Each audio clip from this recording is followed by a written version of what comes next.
the laziest Kryptonian in the Marvel Universe. Greetings, fellow multiversal adventurers. It's an honor to have you back in this saga that has us all hooked. Official channel statement: this story is 100% epic fiction, so please don't attempt real magic. The results aren't guaranteed and insurance won't cover it. The rights to this masterpiece belong entirely to its brilliant original author. We are just a barge sharing it with you. Do you want to keep being part of this amazing community? Join our ninja army of subscribers on YouTube and give this content a like. And for true fans, our Patreon has exclusive ninjutsu waiting for you. Chapter 101: Abnormal. In Western society, respect exists solely on the basis of class. Seniority and age take a backseat. For example, among Audrey Hepburn's group of 6, the only person who needed to be addressed as Ms. was that person. The others were all employees of Ms. Hepburn. Although Henry was younger than Brian and the others, after working together for a few days, they treated each other as equals, addressing each other by their first names. They didn't formally address each other as Mr. So, when Brian heard him addressed as Mr. Mills, he replied knowingly, "It should be in the car. Wait while I put this box away." He then quickened his pace, quickly placed a cardboard box containing supplies in the staging area, and headed back. Henry, who had returned to the car earlier, was rummaging through it. Brian entered the car from the other side and watched as the assistant skillfully hopped over his bag of photographic equipment to search for other items. Brian lowered his voice and asked, "What's going on?" The guide and the men here were speaking in a dialect similar to Somali. "I only caught part of it. They're planning to kidnap Ms. Hepburn, and more men are on their way." "I think that's enough." Brian quickly assessed the situation, deciding it wasn't too drastic yet and not to alert the enemy. He also whispered, "Is there any way to get Ms. Hepburn back to the car as soon as possible?" Henry looked inside the car and dug out a fresh roll of film to put in his camera. With what seemed to be a casual attitude to outsiders, he whispered, "I'll pretend to vomit. The boss's medicine is in the bag in the car. Can you get her to come back and get it?" "Okay." "Vomit where she can see?" Brian asked. "Okay," Henry nodded. He also changed the film and got out of the car. He casually moved the camera lens over the sturdy local guide and the other men in the agency, snapping a few random photos before heading back to the small playground where the children were performing. It was undeniable that this place had been thoughtfully designed. It's just that the place is so remote that they hadn't originally planned to come here. Even with the last-minute announcement that Ms. Hepburn was visiting, they were able to deliver such impressive performance, and the interior was kept remarkably clean. This wasn't something that could be rushed. It must be the result of regular maintenance and education.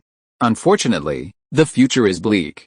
With the CIA stirring up trouble, how many people can live a peaceful and happy life?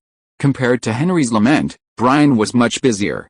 He summoned old Bernie and Mark, who had been guarding the car, to help move the items.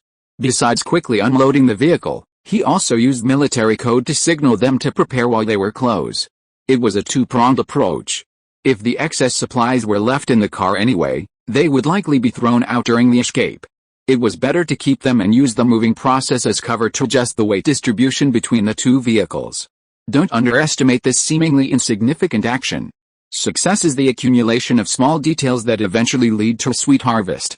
Brian believed that details mattered. So, any opportunity to make a little extra preparation would be a given, and he wouldn't pass it up. The two SUVs couldn't hold much supplies, not to mention their own. While it wasn't easy to just unleash their guns, they still positioned the crates for quick access and unlocked the locks. Now, they had to flee before the enemy noticed. Unaware of the enemy's reinforcements, remaining to resist was the most foolish option, potentially implicating those on their side. Had they moved quickly and escaped, Brian doubted that the kidnappers intent on abducting Ms. Hepburn would bother with a group of children who were also his compatriots. Of course, Henry didn't just go up and find a spot to vomit. He needed to plan ahead. Otherwise, what if the person watching him noticed his mistake and the kidnappers decided to act prematurely? Henry didn't want to engage in a firefight in a place filled with children. More importantly, he feared that Audrey Hepburn, a saintly figure, would willingly become a hostage to the kidnappers, sparing children and innocents, rather than let Henry and the others fight back. The chances of this happening weren't high. The mere possibility made Henry's scalp tingle. So, the Kryptonian's acting, aided by his super brain, was on full display once again. Henry first abandoned his energetic pace, dragging his feet and moving slowly. Then, clutching his stomach and pursing his lips, his face wrinkled as if he were suffering from constipation. After Brian and the others unloaded the extra supplies from the car, and old Bernie and the other two began to stand guard, and Brian had reached Ms. Hepburn, Henry finally went to a ditch beside the playground and vomited. Henry didn't try to feign vomiting or use his fingers to dig his mouth to induce vomiting. He simply forced the muscles in his stomach to regurgitate, expelling the little food he had eaten that morning. This unusual behavior caused a bit of trouble for this Kryptonian.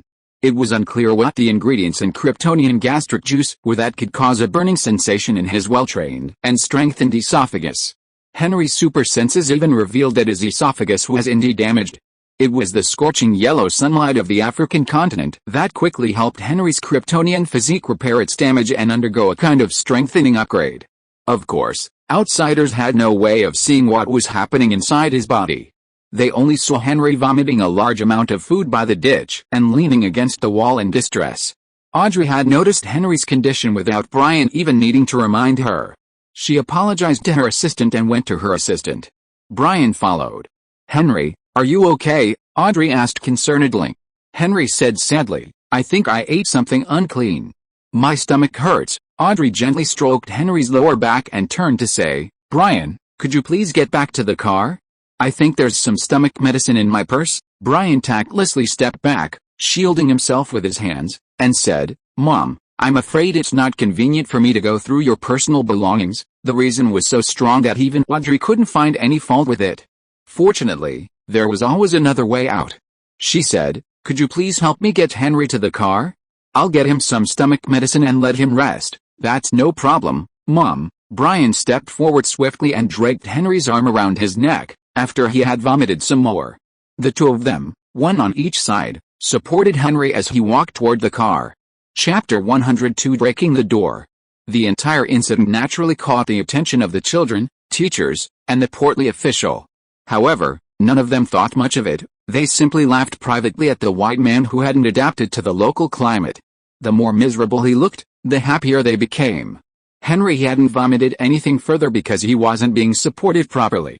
If he continued, he'd either vomit on himself or the two people beside him, which would have been too disgusting. So, for now, he was just dry heaving. But considering the pile of filth in the gutter, no one suspected it was just an act. Even Brian wondered if the young man had truly eaten something awful. This display of demeanor certainly didn't alarm the sturdy guide or several of the local black men. They were even more brazen than the children, pointing and laughing at Henry. This rudeness didn't anger Ms. Hepburn, as she was worried about her assistant.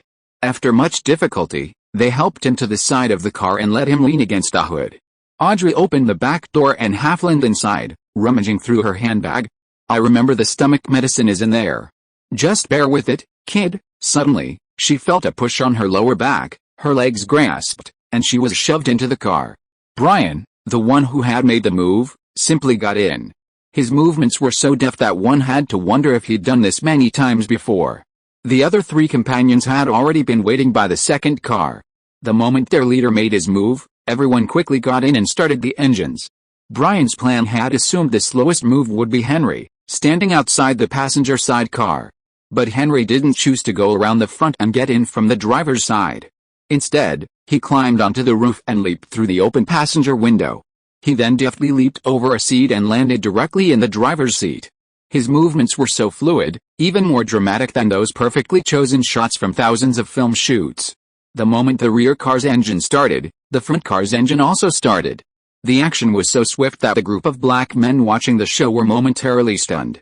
However, the whole process of rough handling was hardly kind to a 60-year-old star. Especially since she was being forcefully shoved into the car, Ms. Hepburn inevitably bumped and jolted, feeling dizzy. By the time she regained consciousness, the car was already moving. Ms. Hepburn raised her voice in dissatisfaction, saying, "Can someone give me an explanation?" and tried to stand up. Henry or Brian didn't have to waste a word before a burst of gunfire and bullets pierced the car window, and Audrey, who had just sat upright, was pushed back into her seat by Brian. The head of the security team said, "Mom, do we need any more explanation?" Henry, from the front seat, shouted, "Brian, is this car bulletproof? Do you have any body armor? Ask the boss to cover it." Just then, a black man blocked the road towards the gate, firing a rifle. If the fire had come from the side of the car, Henry would have been even more worried. He didn't believe the CIA was so ingenious, pre-installing bulletproof steel plating on any car they could get. But there was a massive, solid block of steel blocking the front, the engine. A small rifle wouldn't be able to blow it up so easily. Instead, he charged straight ahead, knocking the black man away at top speed and escaping the protective structure. It was a much better strategy than circling to avoid bullets. Sure enough, Brian searched the back storage for a bulletproof vest. He pulled one out and threw it over Audrey Hepburn, shouting, "Be careful, this car isn't bulletproof." After protecting Ms. Hepburn from head to toe, Brian pulled out his rifle and fired back at the enemies charging from the side. Audrey Hepburn was a seasoned filmmaker, and even though she was facing real gunfire, it felt incredibly unreal. If Henry's sharp tongue had come to the fore, he'd have said, "That's just sarcasm before the bullet hits you," but of course, Henry couldn't bring himself to say such a thing, nor did he have the time. All his super sensors were now fully operational, monitoring a roughly 10-kilometer radius centered on himself. About 3 kilometers away, a convoy was clearly heading their way. He didn't suspect they were passing because he sensed several African artifacts, Toyota pickup trucks mounted with machine guns. Fortunately, Henry and his men had acted quickly. Otherwise, they would have been trapped, and escape would have been a struggle. The woman, cloaked in a body armor, finally shook off the sense of unreality and asked, "Can anyone tell me what's going on?" But she wasn't foolish enough to look up and make herself a sitting duck. Suddenly, the car paused. Henry had just broken through the wooden gate. The kidnappers, ambushed inside the facility, could only fire from behind. The guide's car did catch fire, but he had to wait for some people to load their weapons before he could pursue them. This wasted time. In the rearview mirror, Mark's second car had also successfully caught up. For the time being, there were no pursuers. Henry then said, "Boss, I heard our guide saying in Somali that they wanted to kidnap you, a white celebrity, and kill everyone else. That fat liaison officer might not be an official either. In fact, they wanted to take action when they met us at the airport. It was just that fat black man who stopped the guide. He said that there would be more people when we arrived at our destination, and the guide wouldn't have to deal with 5 white people alone. It's just that we seemed to have arrived early, and the other side's troops hadn't yet established their position, which gave us a chance to escape." Audrey sat up and said worriedly, "Will the children from the protection agency be okay?" Brian, who was busy taping bulletproof vests to the left and right car doors with tape, said, "It would be better for those children if we leave as soon as possible and avoid a gunfight with the people at the protection agency. The other side's target is us, and they will catch up. No one will deal with those worthless children. If we stay there, with our manpower and the terrain, we can't protect anyone." After saying that, Brian put a bulletproof vest on Audrey Hepburn. He had just covered it hastily before, but this time he had to fix it firmly. He also got a helmet and put it on the big star. Coincidentally, just as Ms. Hepburn finished putting on her clothes, gunshots were heard from behind. Although the bullets did not hit the car in front, Mark and others in the car behind had already exchanged fire with the guide jeep that was catching up. Brian pressed Audrey Hepburn down on the seat again, and covered her exposed limbs with a few more bulletproof vests. Although he failed to wrap her whole body tightly, it was a token of his consideration. He also reminded, "Madam, please keep your body as low as possible." Day 3, celebrating the launch, there will be an additional update at 9 p.m. Chapter 103 Enemy Reinforcements. After taking care of his employer and the vehicle, Brian donned his own body armor. He then turned to Henry in the front seat, saying, "Body armor? Gun, just give me a pistol. I don't have time to move my hands." Henry, with the accelerator nearly floored, didn't dare relax for a moment. Driving on unregulated roads is extremely difficult to judge. A single mistake could land a tire in a muddy hole. With luck, it's just stuck, and even a hard throttle won't get it out. With bad luck, the car could lose control and flip. Brian took a Colt M1911 and placed it on the passenger seat. He leaned halfway out the window with his rifle and fired a few shots back, taking the opportunity to observe his surroundings. Returning to the car, Brian said, "There's a convoy chasing us from about 2 or 3 kilometers away. The dust and smoke from the grasslands isn't as noticeable as in the desert, so we can't tell their size. Do you know how to get there, Henry, back to the airport? Is there any way to contact them beforehand to prepare, or be wary of someone trying to capture them?" Henry replied. Since only one of the pursuers was currently blocked by the car behind them, Brian only fired a few bursts of fire occasionally to make his presence known. This also conserved ammunition. Speaking of contacting someone at the airport, he immediately pulled out a satellite phone and called the pilot, who was standing by the plane at the airport. The call was connected moments later. Brian immediately asked, "Luca, is everything going on over there?" "No, good. We've been ambushed by a group of kidnappers and are trying to shake them off. I'm telling you now to prepare for takeoff. But don't be too obvious to avoid attracting attention. I'm not sure if these kidnappers have accomplices, so we can send someone to attack you at the airport. Remember, fill up the tanks and complete the pre-takeoff checks. Warm up the aircraft when necessary, and we'll take off as soon as we arrive." After giving his instructions, Brian turned to the man in the driver's seat and asked, "Henry, how long do you think it will take us back to the airport?" 2 hours, Henry replied. This was even shorter than the time they'd taken to get there. After all, it wasn't like this back then. The slightest bump would send the entire car lurching violently, as if it were about to take off. But getting back to the airport in 2 hours would require Henry and the others to avoid going in the wrong direction and not slowing down. This meant it wasn't going to be a comfortable journey. Brian, upon receiving the answer, immediately said to the person on the phone, "We'll be back at the airport in about 2 hours. Get ready. And, get your guns out. If anyone comes looking for trouble, protect yourselves." After the call ended, Brian put away the satellite phone. He explained to the other two in the car, "There's no problem at the airport.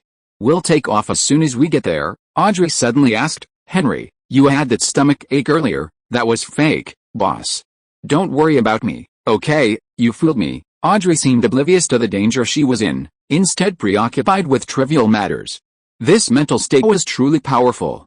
Perhaps it was the composure that only comes with age. Both Henry and Brian thought so. A teenage girl would have screamed like a pig being slaughtered, desperately crying for her mother. Many people overlook the fact that Audrey Hepburn spent her childhood in Holland, under the occupation of the Netherlands during World War II. She even assisted the Dutch resistance, and her family even had Allied soldiers. While she may not have served on the front lines or fired a gun, she was definitely not the kind of girl who was detached from the world. But even knowing this, neither Henry nor Brian would have handed her a gun. Facing the threat of war is one thing, killing is another. Besides, in such a situation, her employer would have to personally intervene, which would have been a shame to hire such a large team. Henry focused most of his attention on driving and keeping an eye on the pursuers, formulating various strategies. "Look out," he suddenly warned his two companions. Henry swerved, swerving, and narrowly avoided an SUV that had struck him from the side. He also grabbed the pistol on the passenger side and fired 2 shots out the window before returning it to the passenger seat. Fighting with others is like shooting out of pure faith, unlike situations where hitting someone depends on luck. With his Kryptonian super senses and super mind, Henry could aim and hit anything, even between 2 high-speed vehicles. One of his shots hit the front tire, and the other pierced the windshield, killing the SUV's driver. Then, a Jeep, weaving between the 2 Range Rovers in front and behind, suffered a flat tire and failed to avoid a hole in the ground, causing it to spin out of control and flip into the air. The several people in the car, unused to seatbelts, were thrown out, screaming in agony. "That's a good shot, boy," Brian exclaimed. "Another car coming," Henry warned. Brian squeezed in front of the woman's seat and fired towards the driver's side. As Henry had predicted, the pursuing convoy had already closed in from the side. The lead vehicle was highly experienced in intercepting vehicles on the grasslands. Henry and the others had to stray from their route, being forced away from the direction of the airport. Otherwise, if they tried to return to the airport, they would inevitably be overtaken by this convoy. So, they had no choice but to either shoot them down or escape. Fortunately, the interception failed. Just before the enemy blocked their path, Henry slipped through and destroyed the lead vehicle. The supporting convoy had no choice but to swerve, rejoining the Jeep driven by their guide and pursuing them from behind. Henry and the other 2 vehicles' leisurely pace turned into a perilous chase. Take those pickup trucks with machine guns, for example. If anyone had stood up and fired, at least one of the 2 vehicles would have died. Fortunately, at the current speed, no one could stand on the bumpy back bed. A skeptical young man stood up from the back bed, pulled the machine gun bolt, and prepared to fire. Unexpectedly, The pickup truck lurched, allowing him to fire a round directly into the front of his own car, blasting the driver's head. Ziohei, who was thrown into the air, eventually lost his machine gun and was thrown out of the car. The car he was riding in didn't have a better fate. Seeing the driver being killed by a bullet from nowhere, the black guy in the passenger seat hurried to grab the steering wheel. The car hit the ground, and the black guy holding the steering wheel in the passenger seat couldn't control the vehicle. The front wheel suddenly changed its angle, causing the pickup truck to completely lose control. First it skidded, then rolled sideways for several rounds. But the car that was still in pursuit had already gone far away. Day 3, to celebrate the launch, there will be an additional update at 9 p.m. Chapter 104, Fleeing. With a previous incident as a warning, none of the other black men in the pickup truck's back bed had the courage to stand up and man the machine gun. Speeding on such uneven roads, even with seatbelts, could be dangerous. And how could they, unprotected as they were, dare to stand up in the back bed? While the machine guns couldn't be used, their pistols and rifles presented no such problem. As long as they could secure themselves, the black men continued to pour bullets into the two fleeing vehicles. But the Land Rover driven by Mark, trailing behind, bore the brunt of the fire. The lead vehicle was moving at breakneck speed, with nearly every other vehicle in pursuit, so the lagging vehicle naturally became the first target. Sam and old Bernie fired back from the windows, but two guns were no match for a dozen.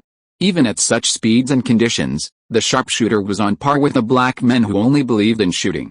But some bullets managed to penetrate the vehicle, sending Sam and the others screaming in pain. Sam, who is also a young man, said indignantly, "Fuck. Mark, can't you also pick up the damn madfuck gun and fight back?" Mark yelled with anger, "Shut up. Shut your dog mouth. Don't bother me. Do you know how nervous I am now, just to keep up with the bastard in front? Madfuck, Mom, are you looking for that damn assistant from the rally? If you don't want to flip the car over, don't bother me driving. I don't have time for a gun now, you know. No time for that damn gun." Glancing at the speedometer that was breaking 100 kilometers per hour, Mark's inner tension was even more serious than he said. He had never flinched when attacking the enemy under a hail of bullets, but who knew that now his palms and forehead were covered with cold sweat? The others might have been distracted by the gunfight and failed to notice the speed at which they were moving, but would Mark, who was responsible for following the car, not understand? First of all, they were not driving on a regular road, which meant that the ground was not flat. But no matter how bumpy the ground was, it was still possible to find a relatively smooth route, and this was the route taken by the car in front, driven by Henry. You have to know that the car they were driving was a four-wheel drive car, and as long as all four tires could grip the ground tightly, they could provide maximum power. So if you drive on a flat surface as much as possible to reduce the vehicle's bounce, you can run the fastest. This is what Henry did. At first, Mark didn't notice this and simply followed the car in front. At that time, their Land Rover was like Tigger, jumping up and down. It wasn't until he noticed the car ahead of him, its smooth, almost race-like trajectory, that Mark finally noticed the tracks in front of him and followed the same path. This increased his speed considerably, and the car felt much more stable.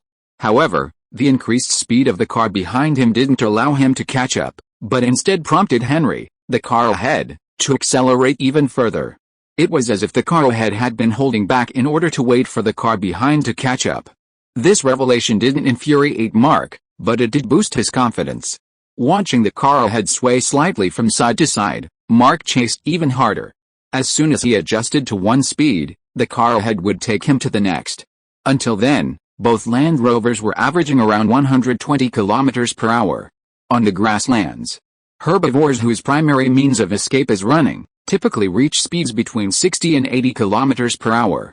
A lion's top speed is around 80 kilometers per hour, while the fastest cheetahs can reach up to 120 kilometers per hour. However, these predators' top speeds are short-lived, occurring in brief bursts. On the grasslands, human cars aren't known for their speed, but rather their endurance. As long as they have gas, they'll keep going. But cars don't reach such high speeds on the grasslands. After all, speed racing and off-road racing are two separate disciplines, and no one dares to mix them. But now, the two Land Rovers are reaching speeds only possible on official roads. Don't you see that the pursuers' vehicles, whether SUVs or pickup trucks, are like go-karts, jolting the black guys in them into questioning their lives. Besides the jolting, the biggest problem with the pursuers' vehicles is that their tires don't grip the ground firmly, unable to deliver full power. Naturally, their speed is inferior to the Land Rovers, and they gradually fall behind. If someone slams on the accelerator and keeps up, no bullets will be needed. A single run over a hole in the ground will send the entire vehicle spinning out of control. With luck, they'll get a big jump, or they'll skid and drift, or even flip. These are black men who have lived on the grasslands their entire lives. None of them can reach such speeds, but Henry, in the front, has. Mark was sweating profusely as he followed, fearing that the scenes of the car rollovers would happen to him again. He didn't want to die in a robbery, nor did he want to die in a car accident.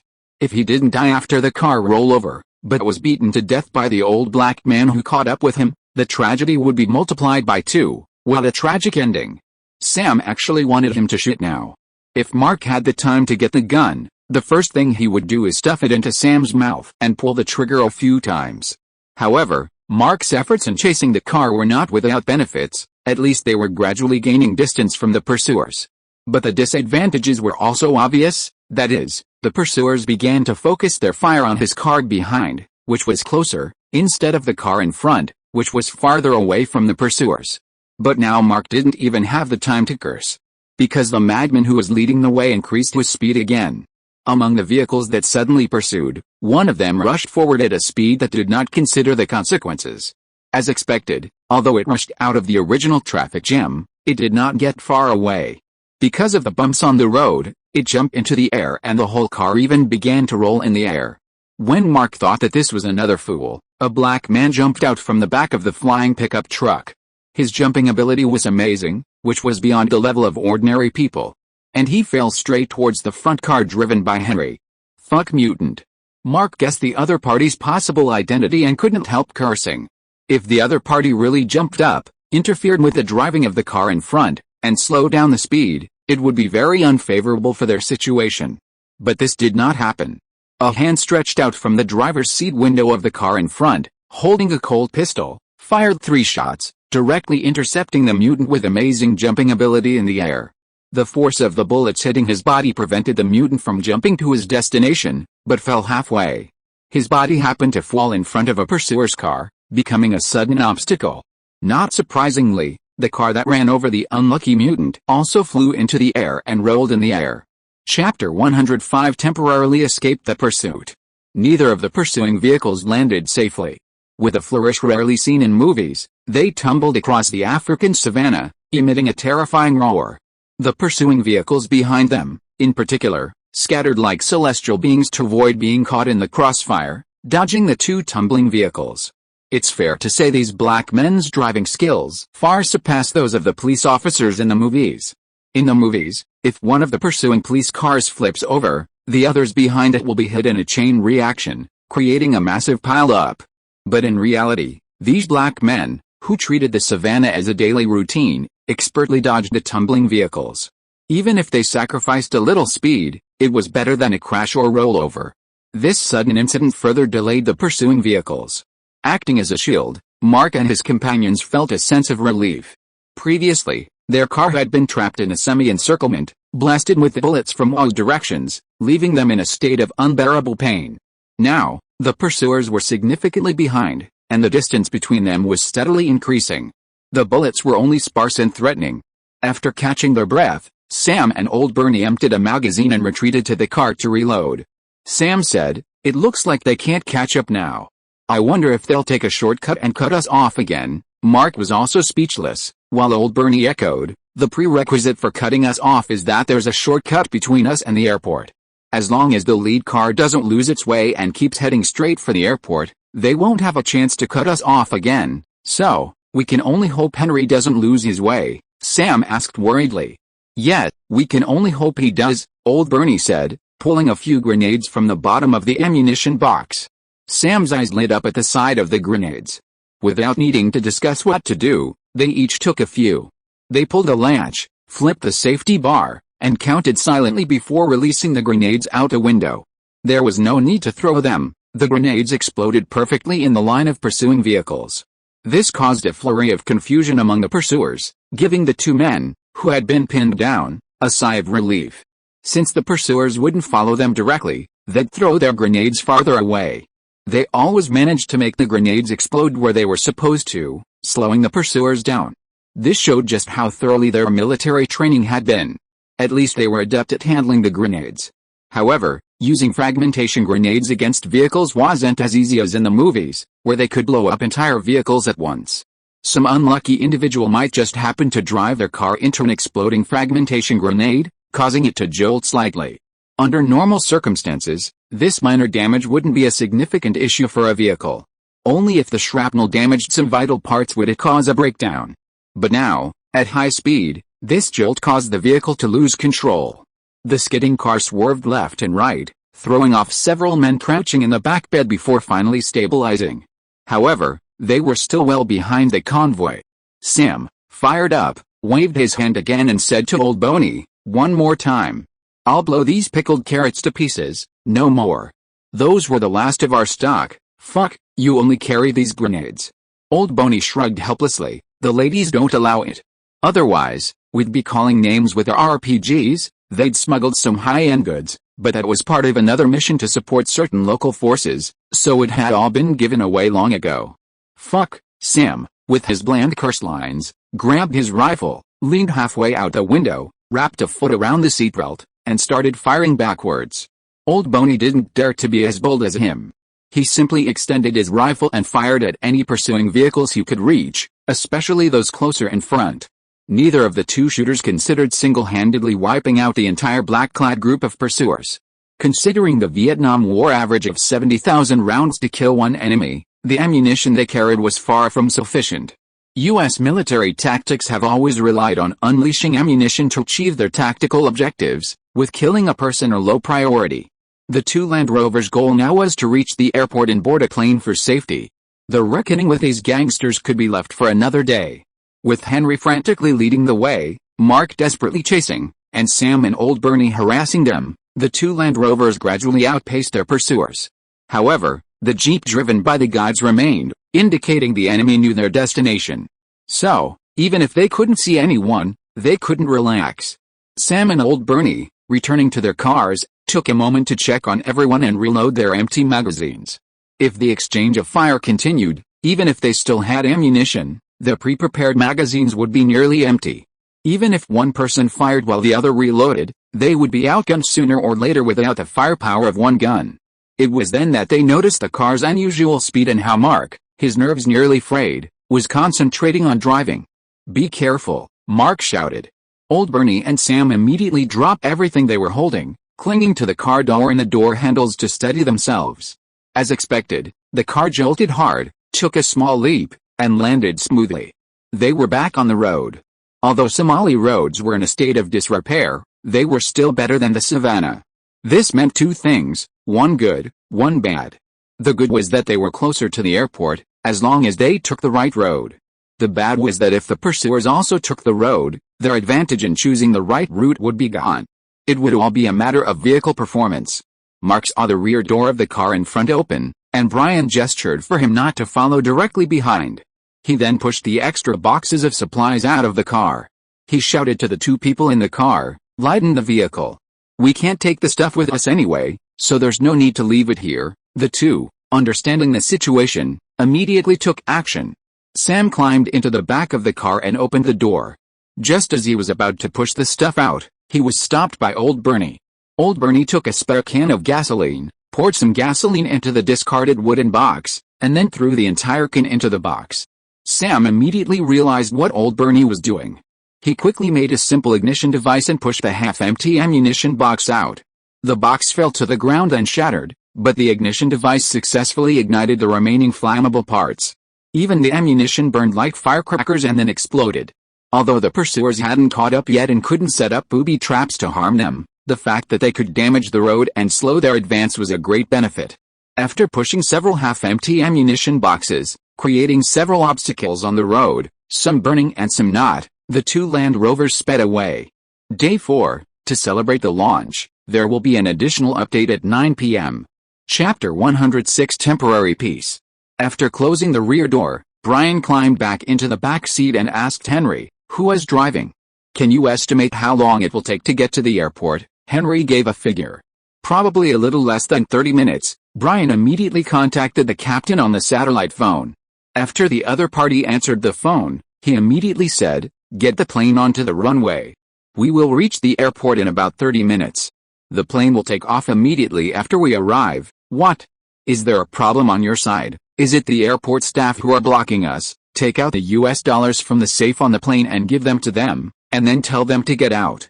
Otherwise, let them be shot. Believe me, you definitely don't want to see a small passenger plane that doesn't have time to take off and is shot and received by several machine guns.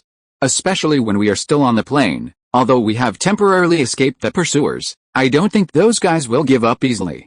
They know our destination, which is the airport. Hurry up and deal with it on your side. At worst, we will just not come to Somalia in the future. Remember, move the plane to the runway quickly. We have less than 30 minutes to reach the airport. After putting away the satellite phone, Brian said to Audrey Hepburn, who was worried next to him, "Don't worry, Mom. The airport just encountered a little trouble. Yeah, compared with ours, theirs is indeed just a small trouble," the big star in the back seat said, joke.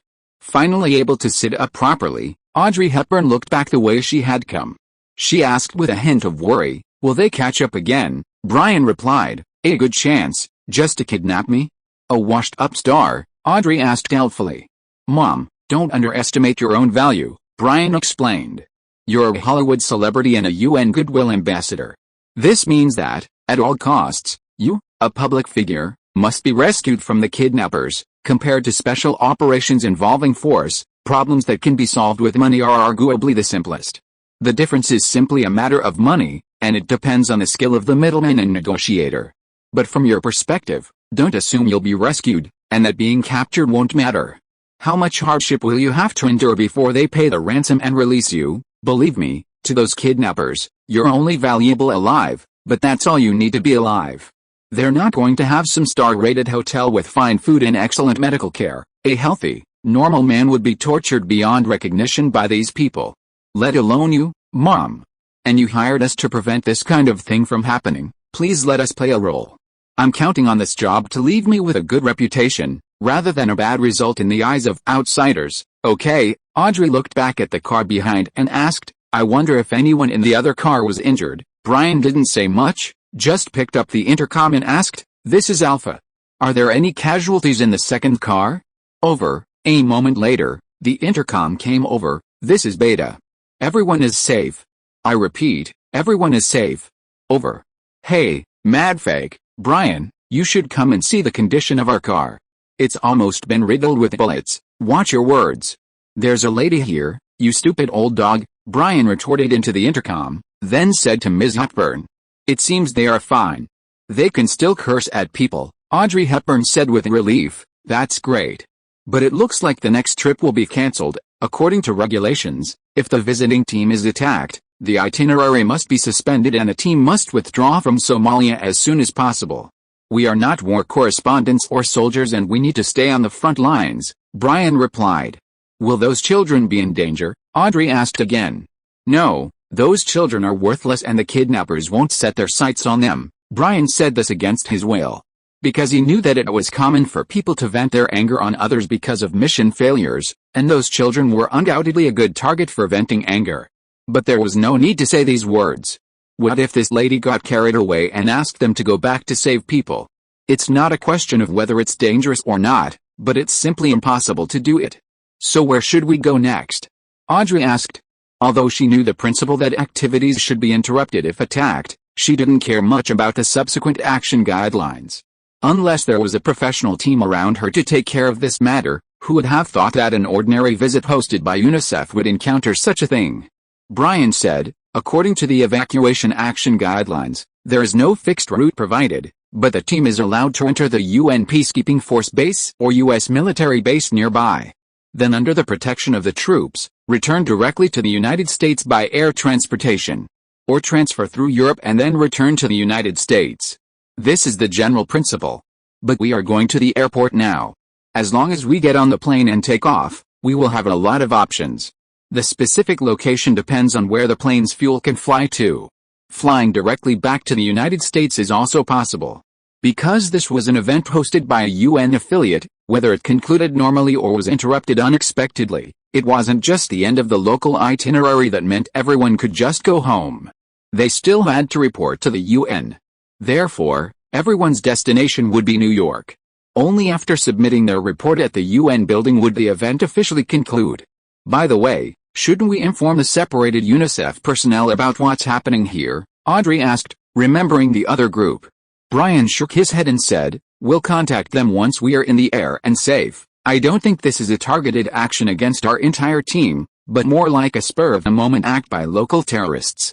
Besides, the other group has the protection of the peacekeeping forces. They're much safer than us. Brian had a hidden motive here. If he reported back, would they give instructions? Would he have to obey? The question of command has always been the most vexing aspect of a multi-pronged team. Besides, they knew their true mission all along. They were largely responsible for the devastation in Somalia. In this situation, if you want to launch a joint attack against two separate teams, it is impossible for Africans to do such a thing with their strength. The local armed forces saw a fat sheep entering their territory, so they were excited to see the prey, which is the biggest reason for their encounter this time. Speaking of it, this is their own fault. Apart from swallowing the bitter pill, what else can they do? Day 4, celebrating the launch, there will be an additional update at 9 p.m. Chapter 107 Airport Dilemma. Don't think Henry will ease up on the accelerator just because he's on the road and out of reach of his pursuers. Mark, desperately chasing behind, cursed inwardly, but he gave his all as he chased the car. Just because they said they'd get to the airport in 30 minutes didn't mean they'd be easy. After all, the drive from the airport to the Child Protection Agency they were supposed to visit that morning was a 4-hour drive. While they'd gotten there in just over 3 hours, saving a bit of time, the return trip from there took only 2 hours. Imagine the huge speed difference. It's almost like flying. The main reason Henry didn't dare relax was because he knew the pursuers hadn't given up. Brian's observations of the smoke and dust proved this, even though there was no sign of the pursuer convoy within sight.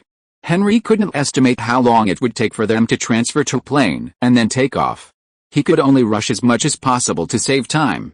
For example, the machine guns mounted on the pursuers' pickup trucks weren't just for show, and he didn't dare fire at the planes. He couldn't imagine what would happen if the plane was hit by a burst of bullets within the range of the machine gun. Even if he would be fine, it would be terrible for others. Henry didn't want to see that outcome. After rushing as fast as he could, the two Land Rovers finally arrived at the airport. But they didn't see the small passenger plane ready to take off on the runway. The Italian captain still parked the plane under the hangar. 2 cars drove into the hangar. Looking at the captain, who was also anxious, Brian got out of the car and said angrily, "Why aren't you preparing to take off on the runway?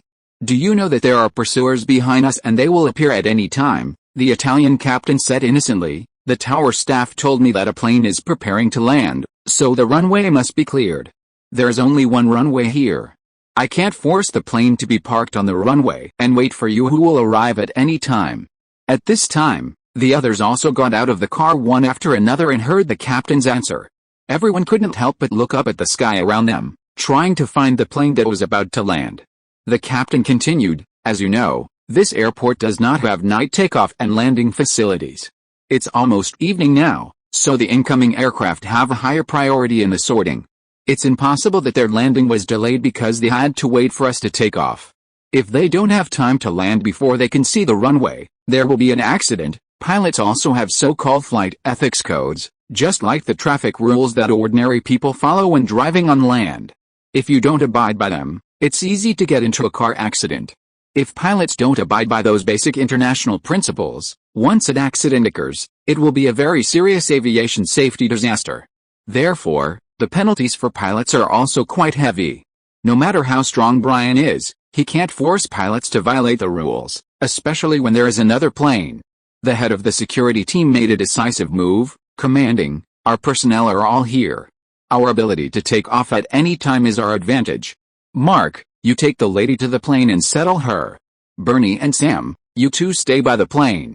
Luca, prepare for takeoff." He thrust a pistol into Henry's arms.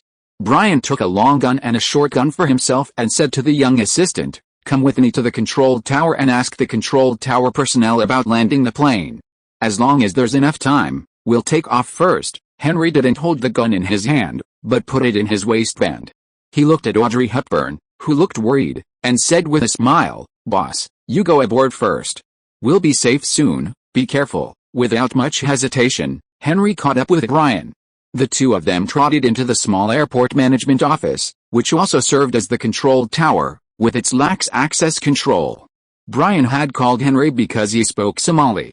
Although the control tower personnel all spoke English, there was no guarantee that they could communicate fluently. To avoid any trouble, calling Henry would make things easier.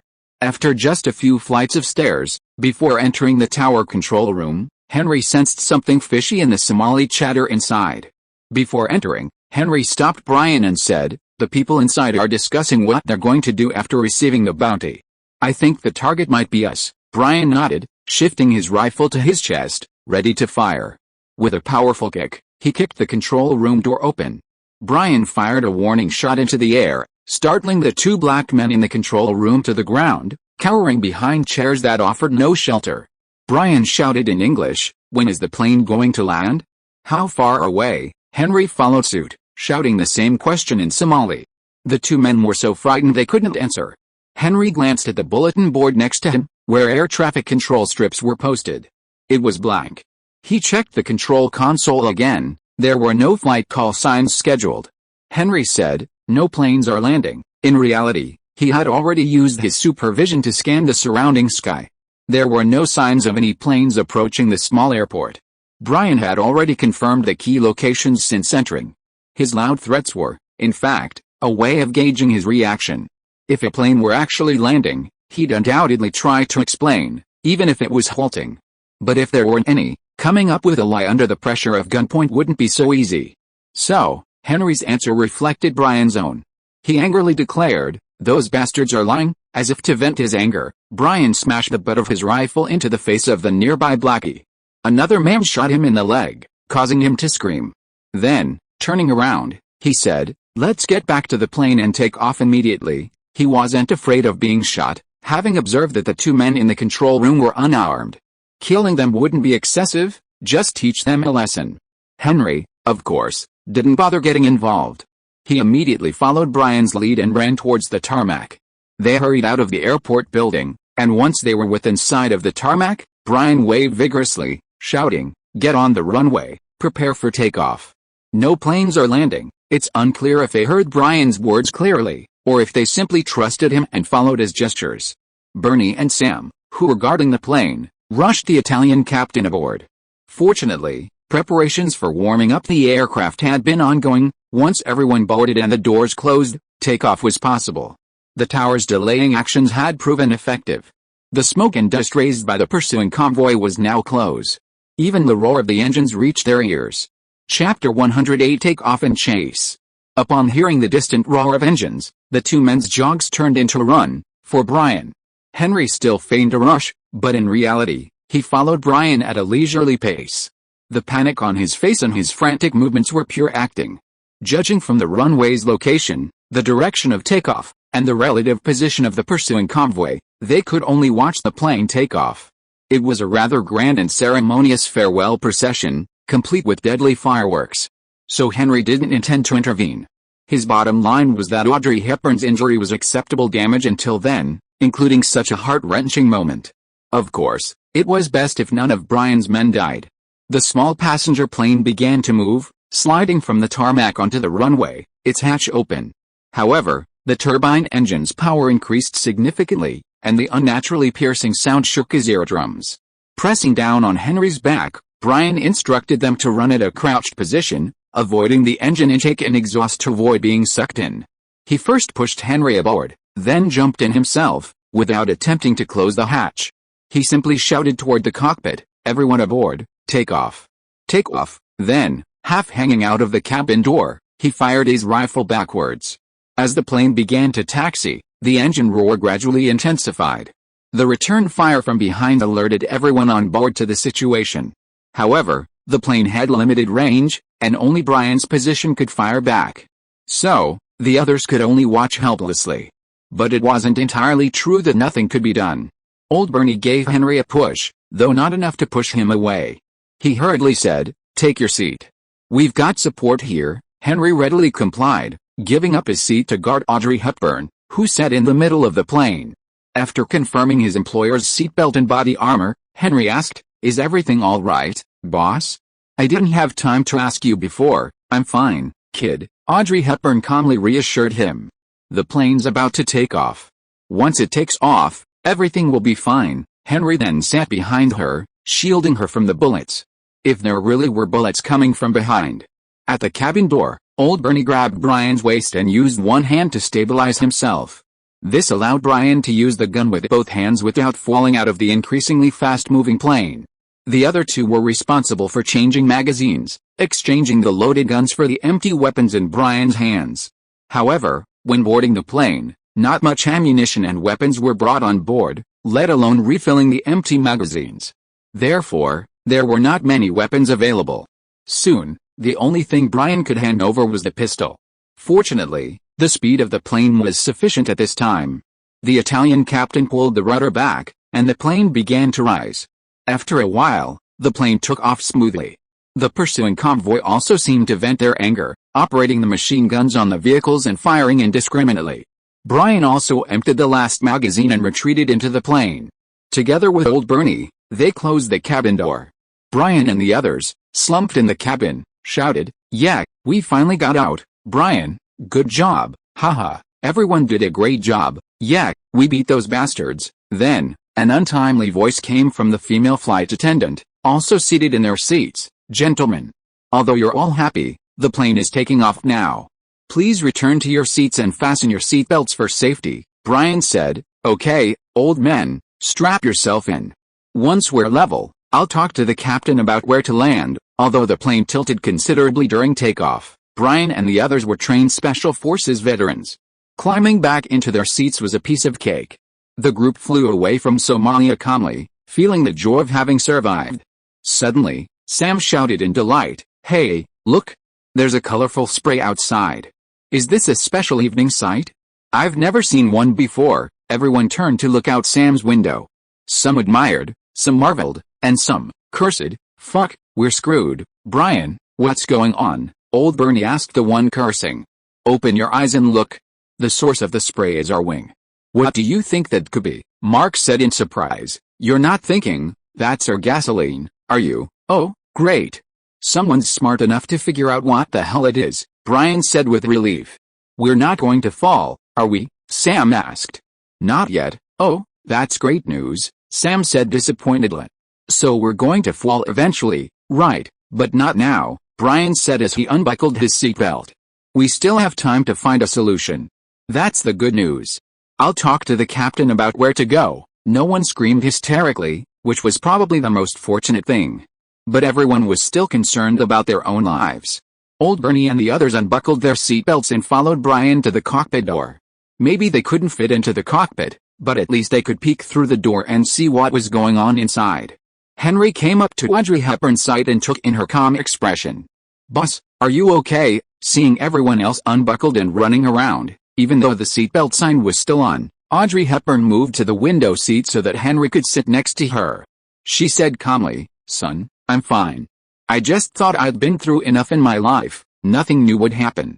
But the possibility of a plane crashing is truly new." Having lived through war and filmed movies, Audrey Hepburn had experienced both the worst and the most fantastical things in the world. Not to mention the myriad of bizarre mutants in this world, those who could fly, move mountains, and even those with inhuman appearances, which fortified the hearts of ordinary people to an incredibly strong state. Ordinary surprises couldn't shake them at all, just like Ms. Hepburn now. But a plane crash, such a novelty, was something she really didn't want to experience. That was Audrey Hepburn's sole thought. Calm and unperturbed. Maybe those old black men, when they were strafing, hit the plane's wing with their machine guns, puncturing the fuel tank. "At least we didn't explode into a fireball right there, that's a good thing, isn't it?" The veteran Italian captain calmly explained the possible scenarios. Day 5, celebrating the launch, with an additional update at 9 p.m. Thanks to the Fallen Dragon clan for the reward. If you are listening to this novel on a channel other than Fanfic World, it means it was downloaded and re-uploaded without effort. We warmly invite you to visit our channel, Fanfic World. There you will find the original version of this story and many other novels of various genres. We look forward to seeing you dive into a world of incredible novels. Chapter 109 Flight Dilemma. What could he say? When disaster strikes, everyone he's in the same boat with is incredibly calm. This should be a good thing, but Henry found it strangely chaotic. Okay, not entirely. At least a female flight attendant sitting in his seat was trembling and hugging herself nervously. She wasn't as calm as the others. But she wasn't screaming like a little girl, raising everyone's nerves in a high-pitched voice. That was a good thing, too. Henry looked at her.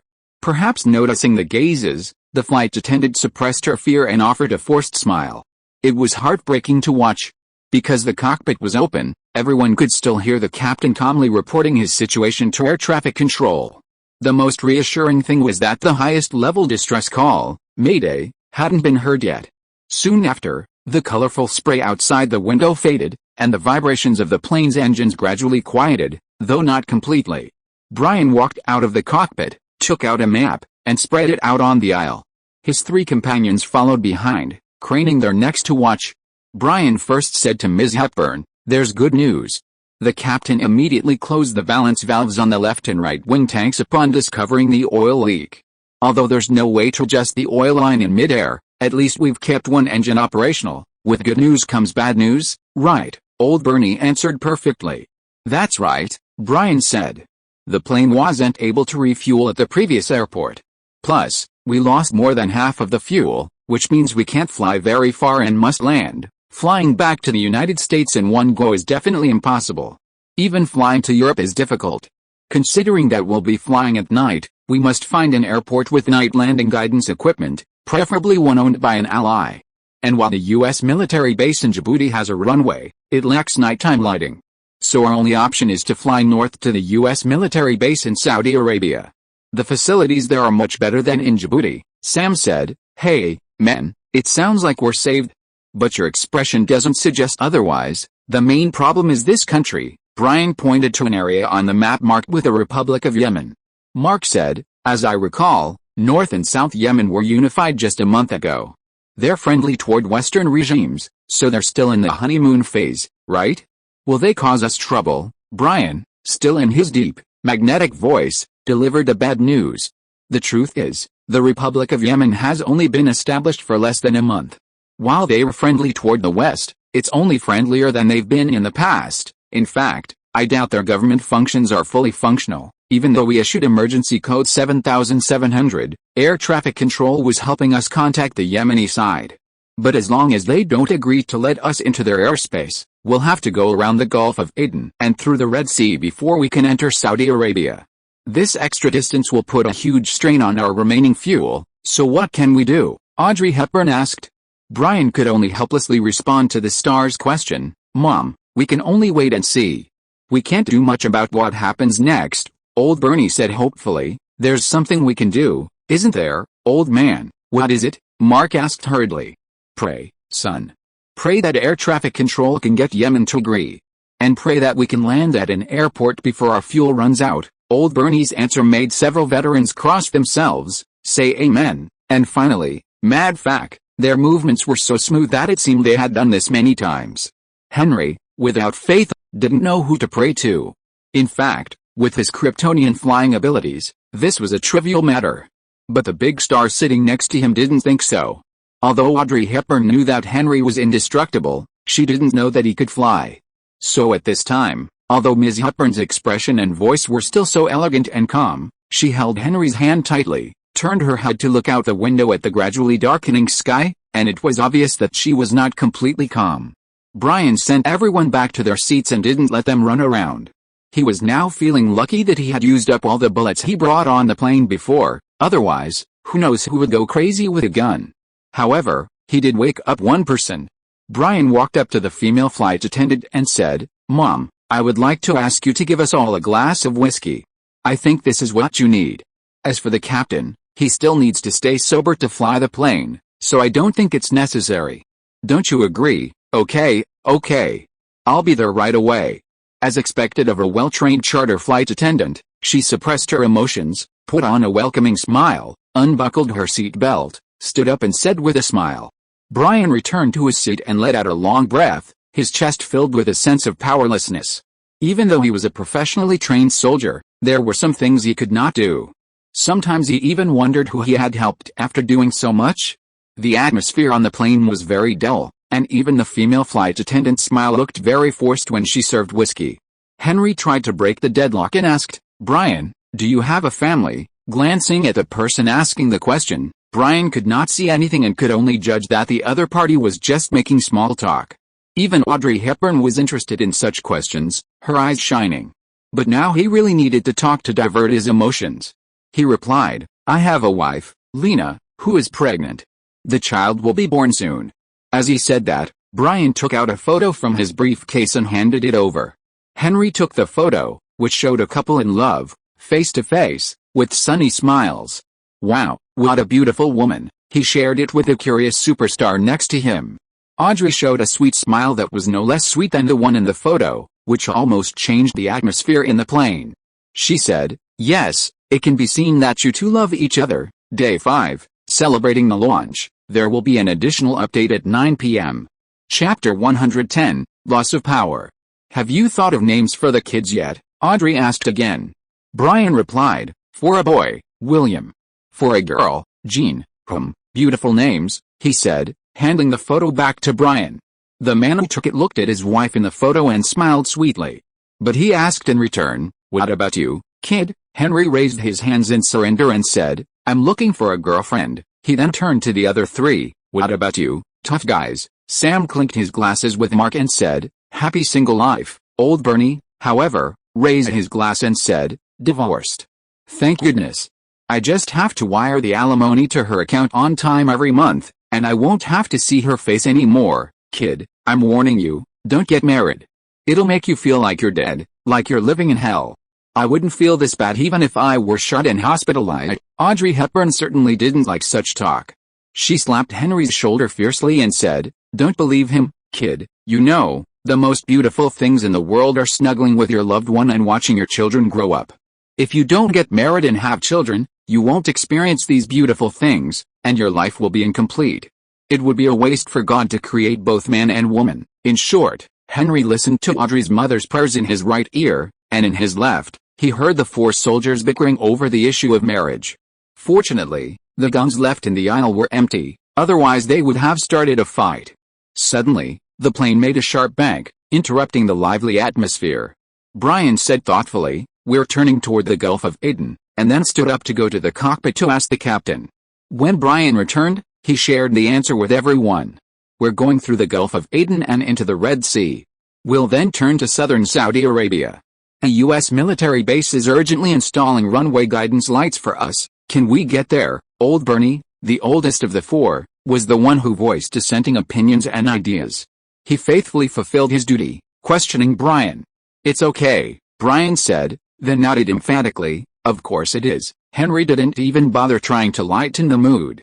The cabin had completely transformed into a mournful atmosphere. The group hadn't lost control, shouting insults and making random accusations. It was already a display of civility and self-control. Audrey Hepburn once again clutched Henry's hand. She certainly couldn't have hurt the Kryptonian, but this time the tension was undoubtedly heightened. Henry echoed this sentiment, placing his other hand against his, gently patting it, and saying, "Don't worry, I'm here." Audrey gave a forced smile and said nothing more. Perhaps she simply thought that the child's invulnerable body wouldn't be of much use in a moment like this. Henry guessed so. He didn't want to reveal his flying abilities if he could. There was no point in revealing them prematurely. The plane wasn't doomed, it just looked a little shaky right now. So most people still placed their hopes on the experienced captain. During the second big bank turn, everyone thought that this was probably about to enter Saudi Arabian airspace.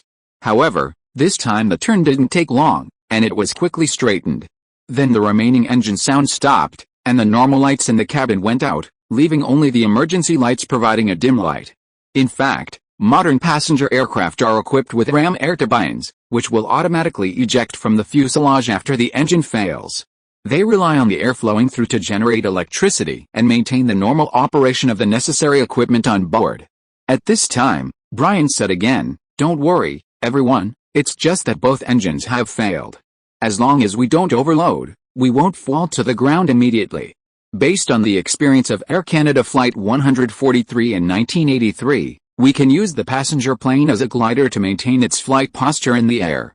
It will be enough to just arrive at the airport before descending and touching down. After speaking, Brian stood up again and said, "I'll go talk to the captain." Several retired soldiers said nothing, and Audrey just blindly held Henry's hand. The Kryptonian also noticed that the flight attendant girl had finished all the remaining alcoholic drinks and got herself drunk. Now people are fastened to their seats with seat belts, with their heads hanging to one side. It looks extremely unprofessional, but no one will blame her. Henry also heard the captain muttering about understeer, too fast descent rate and other problems. He was extremely pessimistic about whether he could fly to the U.S. military base. He and the other 3 soldiers who had been bored for a long time seemed to be on the verge of an explosion. As long as any bad news entered their ears, it would probably be a man-made disaster. Henry couldn't help but think back to the whole thing from the beginning to the present. If any link had intervened earlier, things could have been handled more safely. Without so much exposure, could the group have returned safely? In order not to expose himself, he condoned those guys to chase him and shoot him. Although he had successfully shaken off the enemy and prevented them from stopping the plane from taking off, who could have known that the final, furious strafing would result in the machine gun bullets hitting the plane's fuel tank, causing most of the fuel to leak out? This truly exemplified the saying, 9 steps to build a mountain, only to fall short at the last moment. Henry now fully experienced the feeling of pretending to be an idiot.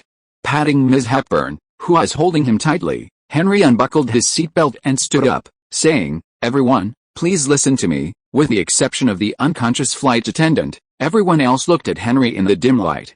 Even Brian emerged from the cockpit and looked at the speaker. Henry said, "I have a secret that I hope you will keep. It's related to what I'm going to do next." Sam, the most impatient, jumped up and shouted, "We're all going to die. What difference does it make whether we keep it a secret or not? Don't be angry, tough guy. I'm asking you to keep it a secret because it means we can all survive. You don't think I'm taking this opportunity to treat you like priests and confess my secrets, do you?" "Henry, we know how to keep our mouths shut about secrets that should be kept. Just tell us." Brian, who is the most thoughtful, understood the assistant's hint and promised. Showing a confident smile, Henry said, "There's no need to bother telling you, you'll see it naturally. Now listen to my instructions. Everyone sit back in your seats and fasten yourself tightly with your seat belts. The cabin will lose pressure later, and you have to prevent yourself from being sucked out. And Brian, I need your help. But first you have to find a rope that can tie yourself up." Chapter 111, Superpower Appears. "What are you going to do?" Brian asked, but he was quick to act, pulling a bundle of parachute cord from his emergency backpack. Henry didn't answer him immediately, as he had already rushed to the cockpit door and said to the Italian captain inside, "The cabin depressurization is only temporary. Control the plane. It's okay, right?" With that, he closed the cockpit door to prevent the depressurization from affecting the captain. Only then did Henry have time to answer Brian. "I'm going to open the door and exit the plane. So, Brian, I need your help locking it from the inside. Since you can't sit in your seat and have to stand in front of the door, you'll need to tie yourself up with ropes. And you have to tie them up securely, or you'll fly out with me." Unlike larger airliners, the door on this small passenger plane only had a lever on the outside. To close and maintain a tight seal, it had to be operated from the inside. Mark looked around and asked, "Are you going to parachute out?" "Hey, men, do I look like I have a parachute? I'm going to lift the plane from below and ensure it can land safely." While Henry was explaining, he walked to the seat of the drunk female flight attendant, helped her fasten her seat belt, and made sure that her body was secure. Of course, everyone who heard the explanation looked incredulous. Mark even said, "How is this possible?" Henry spread his hands and said, "I told you what I'm going to do, believe it or not. I don't have the time to prove anything. Just tell me if you are willing to cooperate." "Mark, sit down and fasten your seat belt." Brian silenced his comrade's questions and tied one end of the rope to the chair closest to the hatch, with the other end, of course, tied to his own body. In reality, the phenomenon in movies where a breach in a flying plane continuously sucks things out is purely a fabricated effect. In the real world, this situation is more like a car speeding down the highway with its windows open. Air rushing in from outside rapidly exchanges with the air inside. It's true that things can be sucked out, But the main reason is that this rapid exchange of air is like a strong wind, making it impossible to stabilize oneself, leading to tumbling, falling, or even being swept out. So, as long as you're prepared and secure yourself, even without a rope, it doesn't matter. But when it comes to life, no one would mind taking extra precautions. But Brian said, "Kid, you should know that at this altitude and speed, once the hatch is open, it's not easy to close it. I'll help close it from the outside, but I'll need someone to lock it from the inside. We can trust you, right?" Brian asked again. In this world where mutants were not news, at this point, he probably guessed that Henry might have the ability to fly. But being able to fly and being able to hold up an airplane are not the same thing. Henry smiled and said, "Don't worry. Even if I give up on you, I won't give up on Ms. Hepburn." In fact, Audrey Hepburn had never taken her eyes off Henry since she stood up. At this moment, their eyes met, and Henry nodded and said, "Boss, secure yourself, assume a collision-proof posture, and hold the back of the seat in front of you. The cabin depressurization should only take a moment, but you also have to be careful not to hit your head." After explaining the matter to the lady, Henry and Brian came to the cabin door. Henry first made sure that the rope Brian had tied was secure enough. Instead of tying the other end to the movable seat back, he passed it through the iron bracket fixing the floor below and wrapped it several times to increase the firmness. After confirming it, Henry said, "If you want to tell me something, just say it directly. I can hear you. Are you ready?" Henry revealed too much information, but the current situation did not allow Brian to think about it, so he just nodded in response. Seeing that everything was ready, Henry followed a normal procedure for opening the hatch and pulled the huge handle in the direction of opening with one hand. The moment the hatch's airtightness failed, the huge pressure difference between the inside and the outside immediately pushed the hatch outward. At the same time, the oxygen masks in the cabin also fell down. If left alone, the hatch would probably be damaged, and it would not be possible to close it later. Of course, Henry could not sit idly by and watch this happen. He quickly grabbed the hatch that bounced outward with his other hand without damaging any structure. Brian supported himself on all fours at the hatch door. He watched Henry slowly open the hatch and then jump out. Then, like an ordinary person standing outside the door, he helped close the hatch from the outside and knocked on it. Brian, awakened, quickly turned the big handle and closed the hatch again to restore its airtightness. However, the impact of this jolt went far beyond the release of oxygen masks. The sudden decompression caused the plane's flight attitude to change drastically. If the plane still had power, this situation would be easily handled. The problem was that it didn't. The experienced Italian captain had already exerted all his might to stabilize the plane's flight attitude. But the small passenger plane was still inevitably plunging into the abyss of loss of control. The previous cabin depressurization had caused everyone to be disoriented by the incoming wind. But now, with the cabin door closed and sealed again, the sense of the plane's flight attitude being out of control was quite obvious. From the strange shaking to the tilted flight attitude, everything seemed to be taking the worst possible direction. Suddenly, the shaking stopped, and the plane even resumed its stable flight, as if it had just experienced a period of turbulence. Brian, who had slumped to the aisle, holding on to his limbs, widened his eyes and said in surprise, "Boy, did you really hold the plane up?" The small passenger plane shook slightly from side to side twice, as if responding to the question in the cabin. In fact, Henry, who was flying on the belly of the plane with this small passenger plane on his back, was thinking that in the 2006 movie Superman Returns, Superman's first battle after returning to Earth was to save a crashed large passenger plane. He held the nose of the plane vertically and then placed it flat on the Yankee Stadium, the home of the New York Yankees. The picture was extremely shocking. Then the appearance of Supergirl on the TV series was also to save a plane, holding up the severely tilted wings of the plane and making it land steadily on the river surface of the fictional city, Nyono City.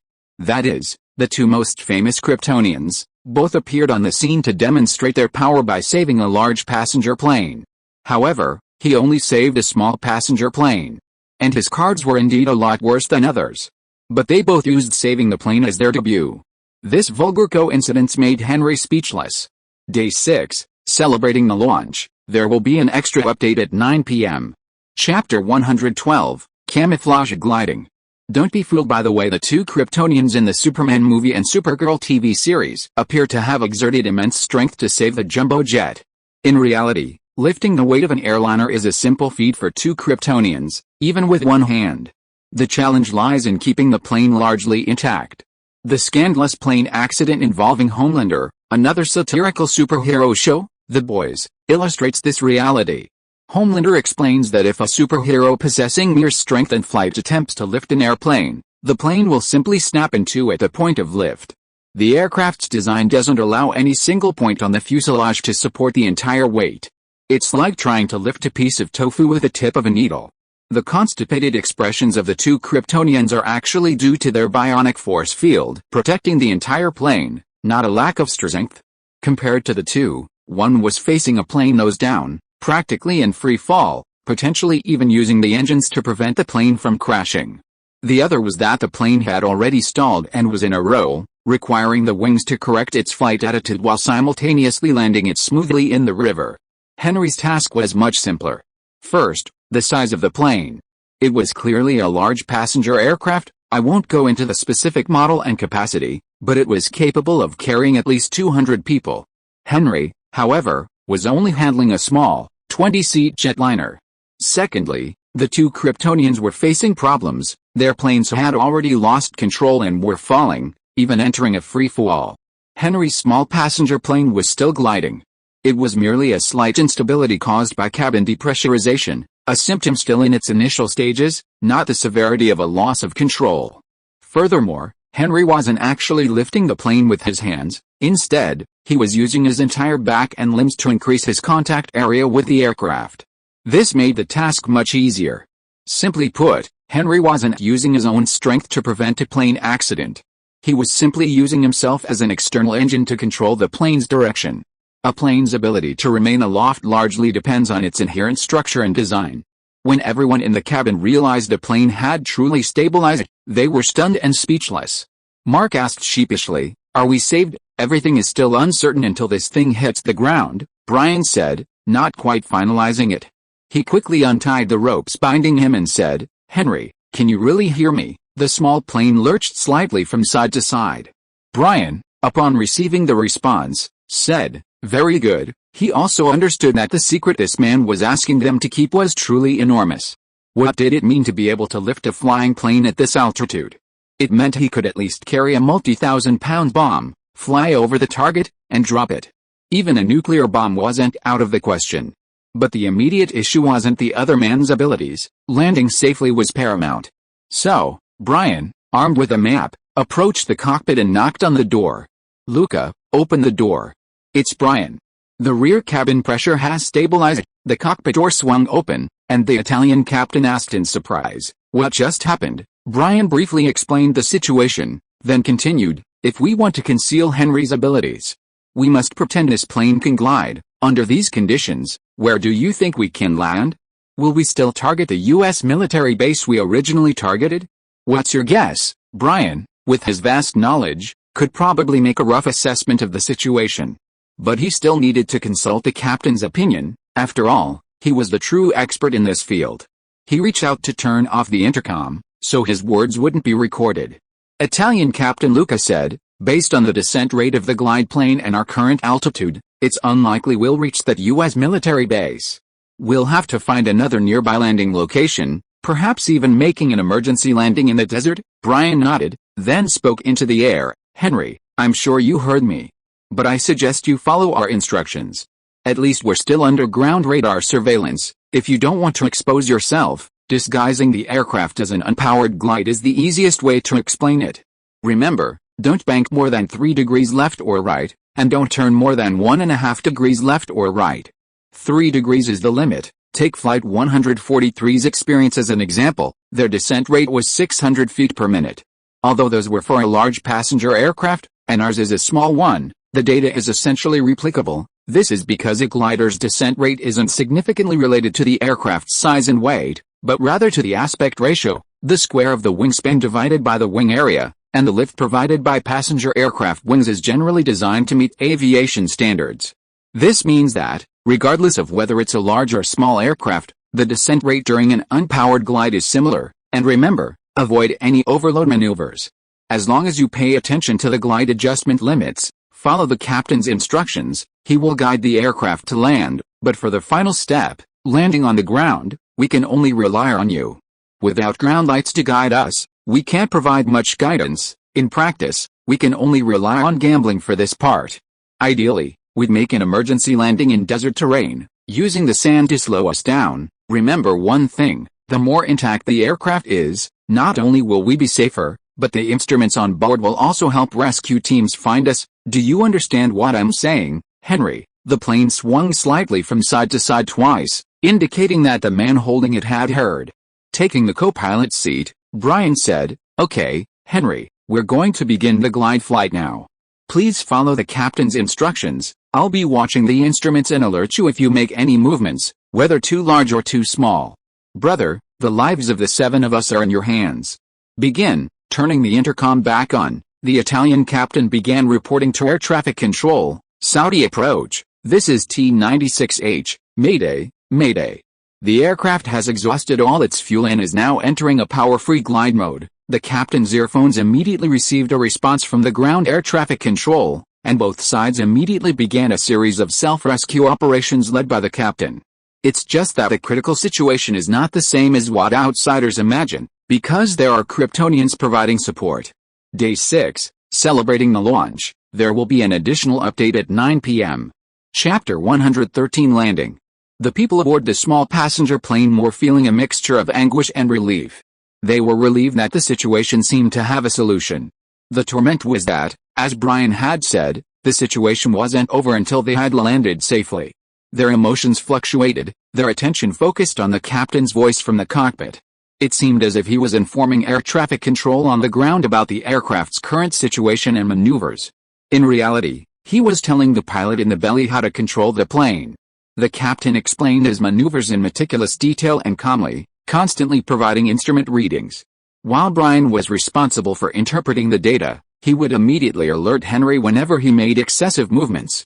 However, from actual observation, it became clear that every adjustment Henry made was like precision instrumentation, precisely aligning with Brian's instructions. The captain had long since removed his hands from the rudder, handing full control to Henry, who was solely responsible for operating the other instruments and equipment. After all, certain operations would be recorded in the black box recordings, but as long as the rudder remained intact, they would not be. It was a complete show, every aspect of the action being noticed. As the altimeter's readings steadily decreased, everyone's nerves grew tense. When the altitude dropped to just over 1,000 feet, Brian immediately shouted to everyone in the cabin, "Shock position." We could land at any moment, but the expected jolt and collision didn't occur. Instead, everyone felt as if the plane was encountering some kind of resistance, rapidly slowing down. It was like a moving car applying the brakes, until the plane came to a complete stop.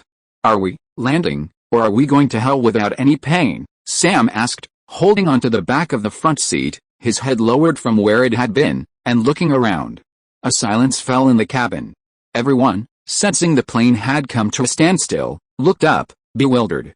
But no one could come up with a definitive answer, not even the 2 men in the cockpit. Knock, knock. The knocks on the cabin door pierced the silence like thunder. Mark and Sam, the 2 younger veterans, tried to stand up, but their seatbelts pinched their stomachs, forcing them to unbuckle themselves. Fortunately, Brian was relatively calm and quicker than the others. He made it from the cockpit to the tail door and opened it. The voice outside was so familiar. "Hey, welcome to Saudi Arabia. Are you, mad-fact stowaways, ready for interrogation by those white-robed, bearded men?" Brian embraced him with a mighty hug and then, as if to smack him, punched him on the back. He was pure joy. The veterans in the cabin cheered loudly, some even jumping for joy. Henry continued, "I don't know what time it is now, but it's definitely night. And I don't know how many degrees it is outside. Desert nights are cold, so you'll need a jacket if you go out. If you catch a cold, this airline is not responsible." Aside from Brian, the veterans rushed out of the cabin, reassuring themselves they were truly on solid ground. Despite the desert, Mark excitedly knelt and kissed the ground, then stood up in disgust, spatting a mouthful of sand. This action, of course, drew laughter from everyone. Sam returned to the cabin and patted the drunken flight attendant. When she opened her sleepy eyes, he said, "Hey, girl. Wake up. We've reached ground." "What? We've reached hell." The poor stewardess fainted again. Reach ground and reach hell are completely different words in English.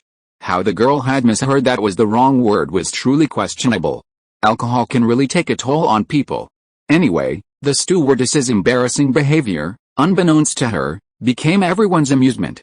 Brian was equally delighted, but as the team leader, he still had to deliver on some responsibilities. Returning to the cockpit, he saw the captain, also looking relieved after surviving the disaster. He was perhaps the one who best understood the difficulty of the operations just now. Perhaps, at the moment of the accident, despite everyone's pessimism, a glimmer of hope remained. He was the only one who knew clearly that this time, they were doomed. Flying at night, low on fuel, surrounded by third-world countries. It would take a miracle to survive.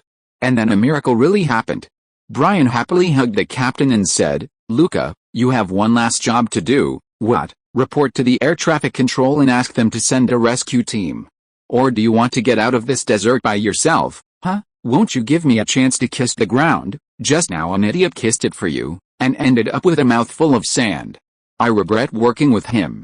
Do you want to experience it too?" "Forget it. I think I need a cup of hot coffee and a bed where I can stretch my arms and legs. I'd better call someone over as soon as possible." Captain Luca put on his headphones again and started calling. Henry approached Audrey Hepburn and extended his hand, inviting her. "Mom, have you ever seen the starry sky in the desert? I think it's probably the most beautiful part of this trip. It would be a shame not to see it. But you should dress warmly, it's freezing outside." "Oh, child. You don't think I'd bring thick clothes for a summer trip to Africa?" Audrey teased. "Then I'll get you a blanket." "Okay." When Audrey Hepburn, wrapped in the cabin blanket, finally stepped outside, she realized the true impact of the landing, which hadn't felt a single jolt from the cabin. It was too dark to see from a distance, but nearby, the plane had plowed a deep trench in the sand. This was actually Henry, plowing a relatively straight runway from the belly of the plane. Otherwise, a forced landing would have been far more difficult in the dune-like terrain. However, the trench didn't seem to last long, as the surrounding sand was burying it. The small passenger plane, on the other hand, lay perfectly steady on the sand, seemingly unaffected by the impact. If someone didn't know, they would think it was placed flat here by a crane. Looking up, it was a crescent moon night, and the moonlight was dim. Instead, the stars were twinkling, hanging all over the dark night sky. And it wasn't just silver-white stars, there were red and blue ones, and although the color was not deep, it also looked colorful. With the help of Mark and Sam, Audrey Hepburn also climbed onto the wing, found a place to sit down, and watched this hard-earned starry sky with everyone. After a while, the Italian Captain Luca also came out. He said to everyone, "I have contacted the air traffic control and reported the current situation. The nearby U.S. military base will send a helicopter to pick us up. I have turned on the rescue transmitter to guide the rescue team.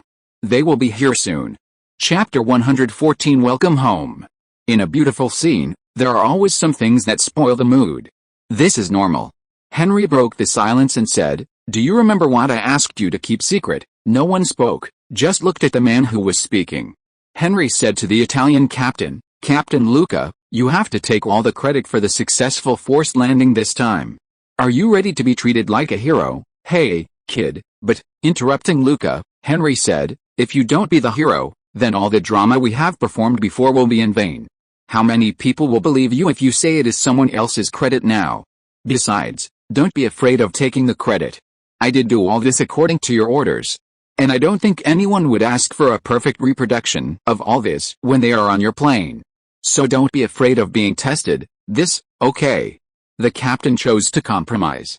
This bit of fame and achievement would not actually bring any positive impact to his career, but might even have a negative impact. But it was also a fact that he was rescued by someone else. If the other party did not want to be exposed, then helping the other party hide it would be considered as repaying the favor. The captain was easy to deal with, and the drunk female flight attendant could be ignored, but Henry did not forget the secret identities of Brian and others. Although he could not find any documents to prove that the other party was a secret agent of the CIA. But during the period when they were protecting Ms. Hepburn in Africa, they did have private actions, which showed that the other party must be a member of an intelligence organization. For such a person, simply asking him to keep secrets is actually not reliable at all. "So, do you want to silence him?" Brian seemed to have noticed Henry's gaze, And regardless of whether he had thought of the worst possibility, he spoke first. Henry, since we promised you that we would keep your secret, we will definitely keep it secret for you. Don't doubt our promise. As he said that, Brian stretched out a hand to shake hands with a person to show his determination. Okay. Henry shook his hand and said, I still want to say that instead of reporting my situation in exchange for the opportunity to get a promotion and make money, I owe you a favor privately. Which one is more valuable? I think you should be able to tell the difference. This hint, coupled with Henry's display of super hearing across the cabin of the plane, made Brian think clearly about a possibility. That is, their secret identities did not seem so secret. Seeing through it but not saying it out loud, Brian said sincerely, having a friend like you is much more reliable. Mark, Sam and old Bernie also expressed their opinions and shook hands with Henry or hugged him. They said, hey, tough guy, you saved my life. I can tell the difference between good and evil. Yes, Henry. There are not many friends who can be trusted, but you have to believe that we can be trusted. Don't worry about your secret, kid. I have done a lot of confidential work in my life. You haven't heard me talk about it? Thanks. Henry thanked him. Sam suddenly asked, actually, when you were on the plane, you had a way to escape with Ms. Hepburn alone, right? Henry was stared at by everyone again, including Audrey Hepburn. Spreading his hands, Henry said honestly, yes, this is indeed one of the options. Then why didn't you consider doing this? I didn't want to make such a cruel choice, and I don't think I could say no when I was looked at by those eyes. In this case, why not discuss ways to save the entire plane from the beginning, so that no one would be a bad guy and annoy others in vain? Everyone thought about it and understood Henry's predicament. In that situation on the plane, if he had said he could fly and rescue one person, no matter who it was, the rest of the group would inevitably harbor resentment. But would Ms. Hepburn be the type to prioritize her own survival over the lives of others? From what they'd observed over the past few days, she wasn't. She would undoubtedly ask Henry to find a way to rescue everyone, even if it meant persuading him to do so. Even if they succeeded in rescuing everyone, would everyone still be as calm as they are now? They had first faced the prospect of being abandoned to death before being offered the chance to be rescued. The emotion lingering in their hearts would most likely be resentment, not gratitude. Even if Henry had truly rescued only Ms. Hepburn, how would he face her afterwards? After all, the plane wasn't in dire straits, leaving no time for more rescues. There was plenty of time to discuss and deliberate on how to save themselves. Giving up outright would be unconscionable. Unless Henry chose to save himself today, completely abandoning the others on the plane and silencing everyone who knew about the situation. Otherwise, the best option for him would be this path. Regardless of his motives, Henry chose not to abandon anyone, nor to infringe upon what he called cruelty, and this filled Sam with gratitude. He shook Henry's hand once more, his gratitude overflowing. Finally, Henry came before Ms. Hepburn. He shaved shyly, having much to say but unsure how to begin. He finally asked, "Boss, you're not going to fire me, are you? How could you, kid? How could you?" Audrey Hepburn gave Henry a big hug. In the past, this delicate image would have been the envy of countless men. But now, it felt like the other side was reversed, with Ms. Hepburn embracing the boy with all her heart, like a mother embracing her child. Releasing Henry, Audrey Hepburn patted his arm again and said, "Well done, tough guy, you've been a real help." Henry grinned. A noisy sound of propellers could be heard in the distance, and searchlights were sweeping across the ground. Soon, the searchlight spotted the small passenger plane that had made an emergency landing, as well as the people on its wings. Everyone on the ground waved and jumped excitedly. Brian asked Mark and Sam to return to the cabin and bring out the female flight attendant, who was still unconscious. The two helicopters hovered close to the ground, raising a large cloud of dust. Several soldiers jumped out of the helicopters, guns drawn, and ran to the crowd, asking, "Is Ms. Audrey Hepburn here?" Hepburn stepped out from behind the others and said, "I'm Audrey Hepburn. The others are my assistant, members of the security team, and the crew of the plane, 8 people in total." "Right, yes, 8 people in total," the leading soldier said. "Mom, we are the U.S. military rescue team. We will take you back to base now. Someone will come to collect the plane and the supplies on it later. Welcome home, Ms. Hepburn." "Thank you." Audrey Hepburn boarded the helicopter under the escort of the soldiers. The others followed suit. And they boarded 2 helicopters and flew back to the U.S. military base, ending this thrilling night of surprises and shocks. Day 7, Celebrating the launch, there will be an additional update at 9 p.m. Chapter 115 Miraculous Landing. Audrey Hepburn's plight has undoubtedly been a hot topic lately. Unlike the usual Hollywood celebrity headlines, this time it's the political and social pages. The political section is about the coup and secession in Somalia. Audrey Hepburn's children's visit, like the closing theme song of a play, extinguished the Somali Democratic Republic, established in 1969. The social section, of course, is about the Italian pilot's miraculous nighttime emergency landing, saving all 8 on board unharmed. Professionals in the field agree that, in addition to Captain Luca's flawless glide maneuvers, it was ultimately due to sheer luck. Otherwise, even with no lighting, even on soft sand, even the slightest misalignment in the landing position could have caused a roll, and the outcome would have been far different. Then, people will no longer be celebrating a hero, but rather commemorating a celebrity who sacrificed her life for public service. All the news media focused on 2 people, one, of course, the star Audrey Hepburn, and the other, the legendary Italian pilot, Luca Rizzo. Henry Brown was nicknamed the Lucky Assistant. A Hollywood actor, he encountered such a mishap on his first assistant job. Although he ultimately survived, opinions vary as to whether this was a blessing or a curse. However, as Henry wished, not a single word was reported about him. He had successfully concealed himself from the public eye. But wherever he went, he left a trace. While he could hide himself from the public, Henry wasn't so sure of hiding himself from certain organizations or individuals. This wasn't because he suspected Brian and his group of CIA agents of leaking secrets, but rather because the world was filled with so many strange and bizarre abilities. If he did anything, he would inevitably be exposed to them. The difference lay in how they would use such information. Would they ignore it, publicize it, or seek personal gain? Since Henry had guessed this, and asked Brian and his group to keep it secret, it was simply a gesture of kindness. He simply wanted to keep his secret from too many people. If someone really does promote me, then accept it. What else can I do? Silencing someone? Unless I live in seclusion in the mountains, it's only a matter of time before my abilities are exposed. The key is what happens next, so I'll just have to adapt. Walking the streets of New York in the 1990s, the atmosphere proves it's truly the world's financial center. Its prosperity, even 20 or 30 years later, would be unmatched by many cities. Skyscrapers stretch to the horizon, colorful neon signs, the hustle and bustle of traffic, the most beautiful women and handsome men, both fashionable and unfashionable, fill every corner.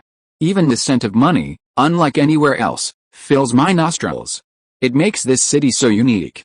The Empire State Building, where King Kong climbed it for the woman he loved and openly masturbated from its roof, was a highlight of Henry's visit.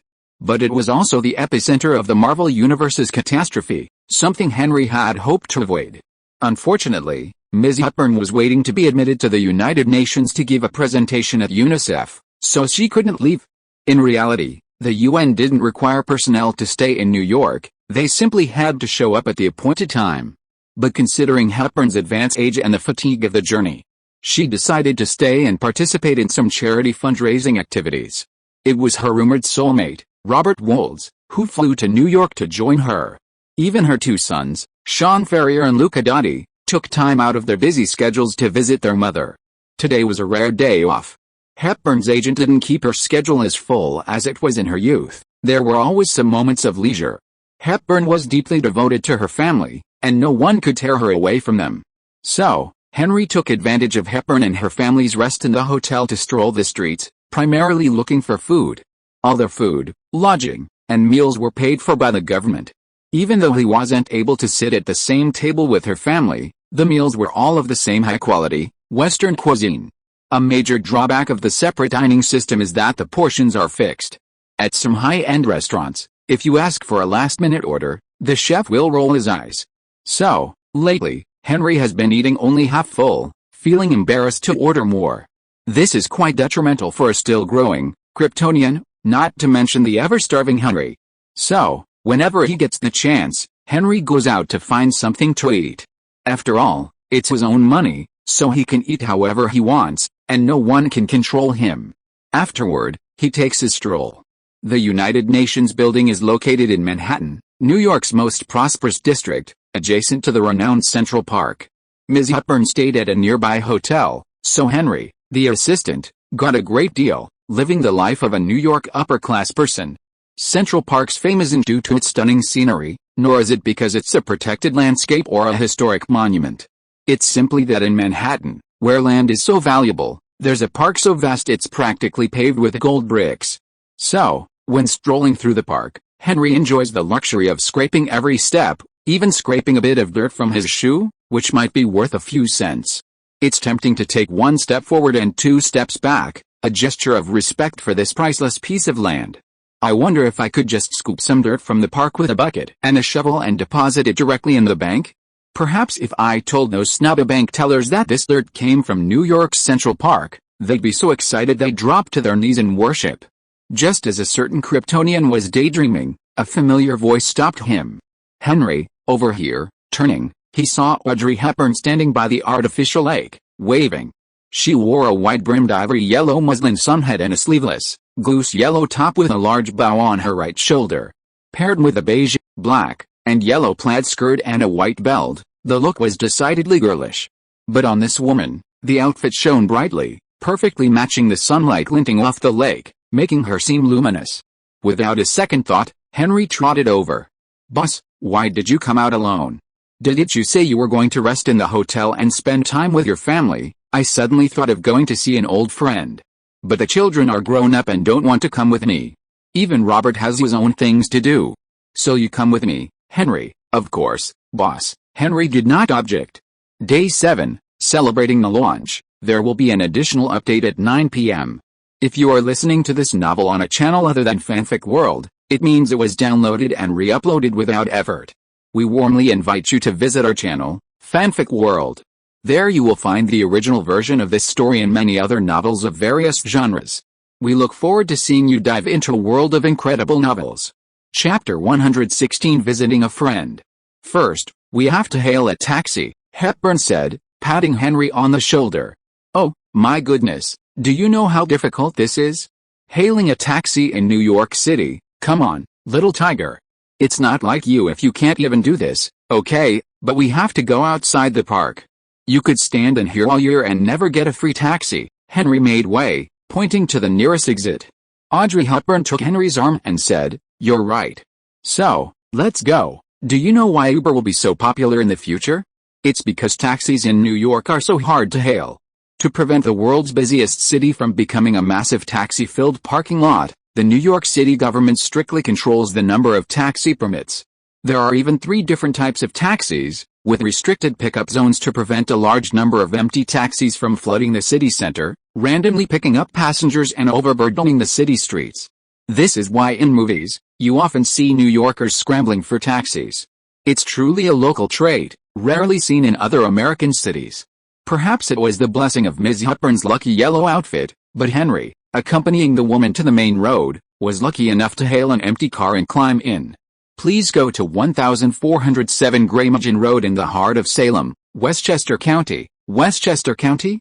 A bit far, but that's no problem for Wesley. "Hold on tight, sir. Wesley's driving is fast and safe. Getting a ride with me is definitely the luckiest thing that's happened to you today." The driver, a black man, fully displayed his racial talent for chatter, cracking all sorts of New Yorker jokes while glancing at the elderly woman in the rearview mirror. "Madam, has anyone ever told you that you look like a famous star?" "Oh? Which famous star?" A rare pause. The black man squinted, then stared back at the road. Finally, he said, "Audrey Hepburn. You really look like that lady who was in the newspaper not long ago." "Could it be you?" "Of course not. I just look like her." Ms. Hepburn said this while winking playfully at Henry beside her. She continued, "If I were really a big star, I would have a private car for travel and 3 or 5 bodyguards who were the level of male models around me at all times." Old Black, who loved to talk about celebrity gossip, nodded and said, "Yes, yes, yes, no, no, no. Don't underestimate me, old lady. I have also driven many stars and celebrities. Do you know Vero Corleone? I drove the godfather of the Italian mafia. Do you know Dr. Emmer Brown? I drove the great scientist who invented the time machine." Black rattled off a series of impressive names. If Henry hadn't seen all of their films in this world, he'd have thought they were embedded in the Marvel Universe.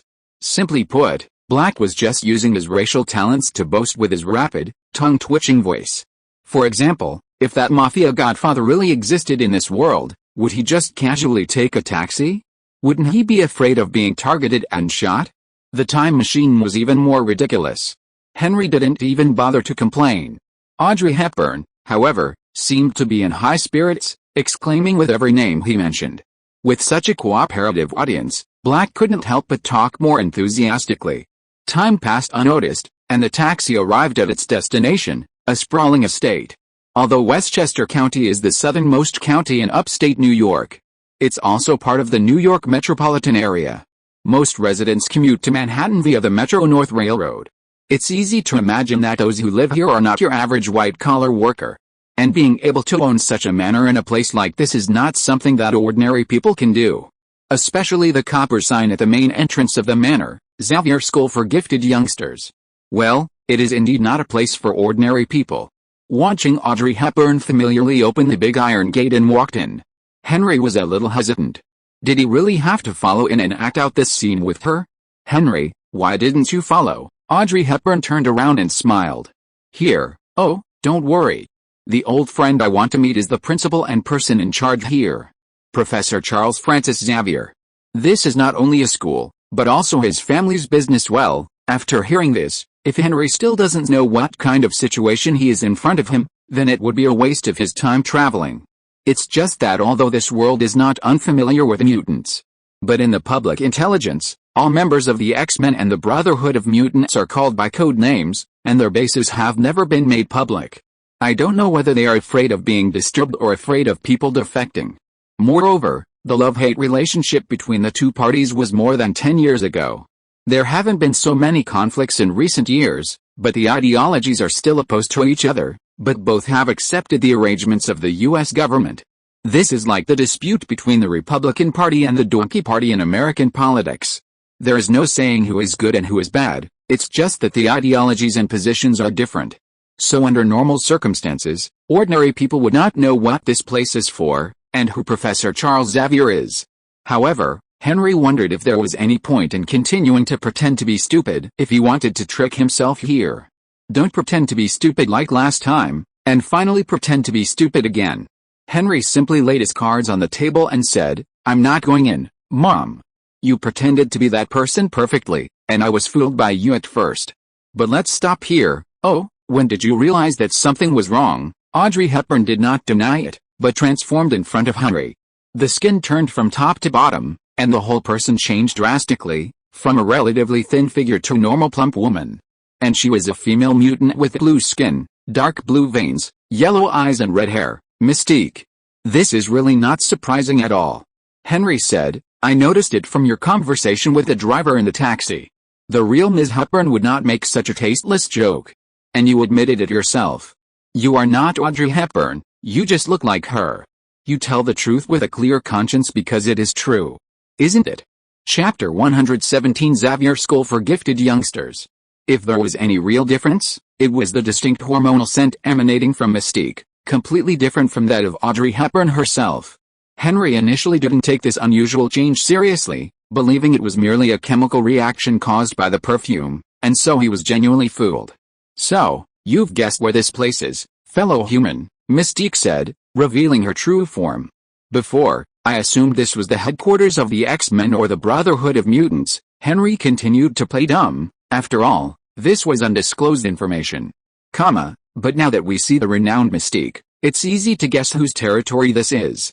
But I'm not your fellow human, so don't call me that, Mystique said unhappily. Why deny it, fellow human? To persuade the man before her, Mystique said seriously, don't assume that just because you haven't seen news reports about the persecution of mutants, the world has good intentions towards us. The suffering we've endured in the past is beyond your imagination. To prevent such tragedies from happening again, we must unite and contribute our strength to overcome this difficult time. No need, and it's none of my business. Because I'm really not your compatriot, Henry said resolutely. Mystique did not give up, and continued, why do you deny all this? Compatriots. Do you think that if you don't admit it, the facts don't exist? If we want to survive in this world built by barbarians, the only ones we can rely on are each other. I'm answering this stupid question for the last time, because I'm not a fucking mutant, I'm a fucking alien. Henry shouted. Rather than continuing to hide his alien identity and being dragged into the mutant disputes, Henry felt it would be better to expose his true identity. Because the plight of mutants in the Marvel Universe is a huge shithole, worse than people of color, and at the bottom of the contempt chain. Even their own parents may dislike them, so who can they go to for justice? Whether it is Magneto or Professor X, they are best at moral kidnapping, and then being discriminated against by the government.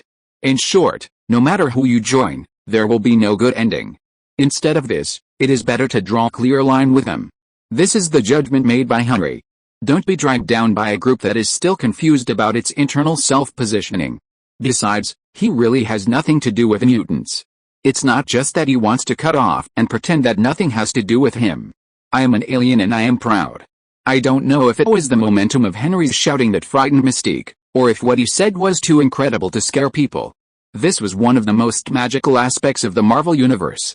Mutants could walk in the open air and were accepted by most people, as long as there wasn't a conflict of interest.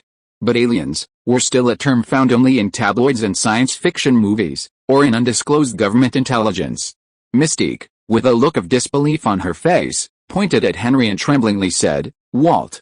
You, an alien?" Henry sneered. "Do you have in mind the classic image of a small, wrinkled, brown creature with a head the size of a beef Wellington, eyes like searchlights, and a neck thinner than a matchstick? Not all aliens are A's, okay? Besides, that's just an image created by Hollywood. It doesn't mean that real aliens look like that. Not even the ones in Star Wars." It was unclear who he was mocking. Henry, imitating the movie character A, extended an index finger, raised it to his chest, and spoke dryly. "Elliot, I'm your friend. Do you think all aliens have to be this stupid?" roared a Kryptonian, now back to normal. His aura completely overwhelmed Mystique. Suddenly, Henry froze in place, like a lifeless statue. Seeing this, Mystique knew who had attacked him. She shouted angrily, "Charles!" As expected, a group of people emerged from the manor. The most conspicuous among them was Professor X, the bald man in a wheelchair. He pressed his finger to his temple, his eyes fixed on the stranger. Others included Hank McCoy, Jean Grey, Cyclops, Storm, Nightcrawler, and Quicksilver. Almost every active X-Men member was present. Professor X, wheeled out in a wheelchair, said, "Raven, I told you, he doesn't have the X gene." "Okay, he doesn't have the X gene, then let him go." "What are you doing?" Mystique questioned. "He says he's an alien, and I have to prove it and find out why he came to Earth." "Wait, what are you doing?" "Stop." "No." "Stop." Professor X looked as if he were suppressing pain. His eyes were bloodshot, and blood was streaming from his nose and ears. He looked incredibly horrified. Even his bald head looked like veins. Suddenly, with a scream, the mutant leader fainted. Henry, having returned to normal, looked at the unconscious bald man in the wheelchair and said, "Oh, I've only calculated pi to 10 Nyono digits, and this is too much? I haven't even started playing with infinite geometry yet." One of the main reasons Henry didn't want to enter the X-Men's territory was, of course, to see Professor X, the man with the most powerful telepathic powers in the Marvel Universe. This power could only be fully protected by the helmets of Magneto and Juggernaut. Even Dark Phoenix or Apocalypse would have struggled to stop their invasion, lest they, their fellow Omega-level mutants, be controlled as they were now being controlled by Henry. Who could have known that this self-proclaimed paragon of morality, upon hearing he was an alien, would unleash a flurry of control and mind-reading tactics? He completely forgot to maintain his composure and not pry into others' privacy. Does this mean that aliens have no human rights in the eyes of mutants? It seems mutants have finally found a lower rank in the hierarchy of contempt. Or perhaps, aliens simply aren't considered human. Of course, Henry couldn't just sit there and wait for death. The low magic resistance of Kryptonians was a joke. He had no confidence in withstanding Professor X's mind control like other psychic masters. So, he had to take a roundabout approach. First, he examined his situation. Although his body was controlled, for some reason, his consciousness remained clear. Unlike some people whose minds were frozen by Professor X's technique, their consciousness was frozen. Upon being released, they had no memory of what had happened. Since my brain is working, and the other party wants to read my mind, I'll test the power of my super brain and see how far I stand from the most powerful telepath. Chapter 118 X-Men. Simply put, it's like a DOS attack, A basic hacker tactic, paralyzing the opponent's network or system resources with a flood of spam. If calculating pi isn't enough, then consider the infinite geometry of the Mandelbrot set fractal, using 2 open systems. If that doesn't work, then use 3 or 4 open systems to solve infinitely soluble math problems, or simply review the books in the Los Angeles Public Library. Your thinking is normal, and the opponent's biggest miscalculation is the opponent's. As a result, without even a second move, the great Professor X's brain is fuming with pi. Your mental power is indeed powerful, but our hardware is different. The Kryptonian, having returned to normal, smiled triumphantly. Meanwhile, Henry discovered that Professor X's mental attack was actually a forced synchronization of brain waves, thereby controlling the opponent's brain and the commands it transmits to the limbs. The difference between him and Professor X was that the other possessed the ability to interpret brain waves, thus understanding memories and thoughts. So, could Magneto and Juggernaut's helmets be considered a Faraday cage design, isolating internal and external electromagnetic interference? That being said, it wasn't impossible to get a helmet to protect against Professor X. Even if it wasn't just for the bald guy, there were still plenty of telepaths in the Marvel Universe to guard against. They say 1,000 thoughts can turn in the blink of an eye.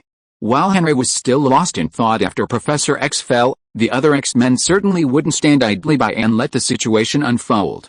They didn't care who started it first. It seemed Professor X had suffered the most damage. So, Cyclops, the most impulsive of the young men, flicked his eye mask, unleashing a massive ruby-red blast beam. Without a second thought, Henry responded with a heat ray. The two clashed mid-air. This move truly exceeded everyone's expectations.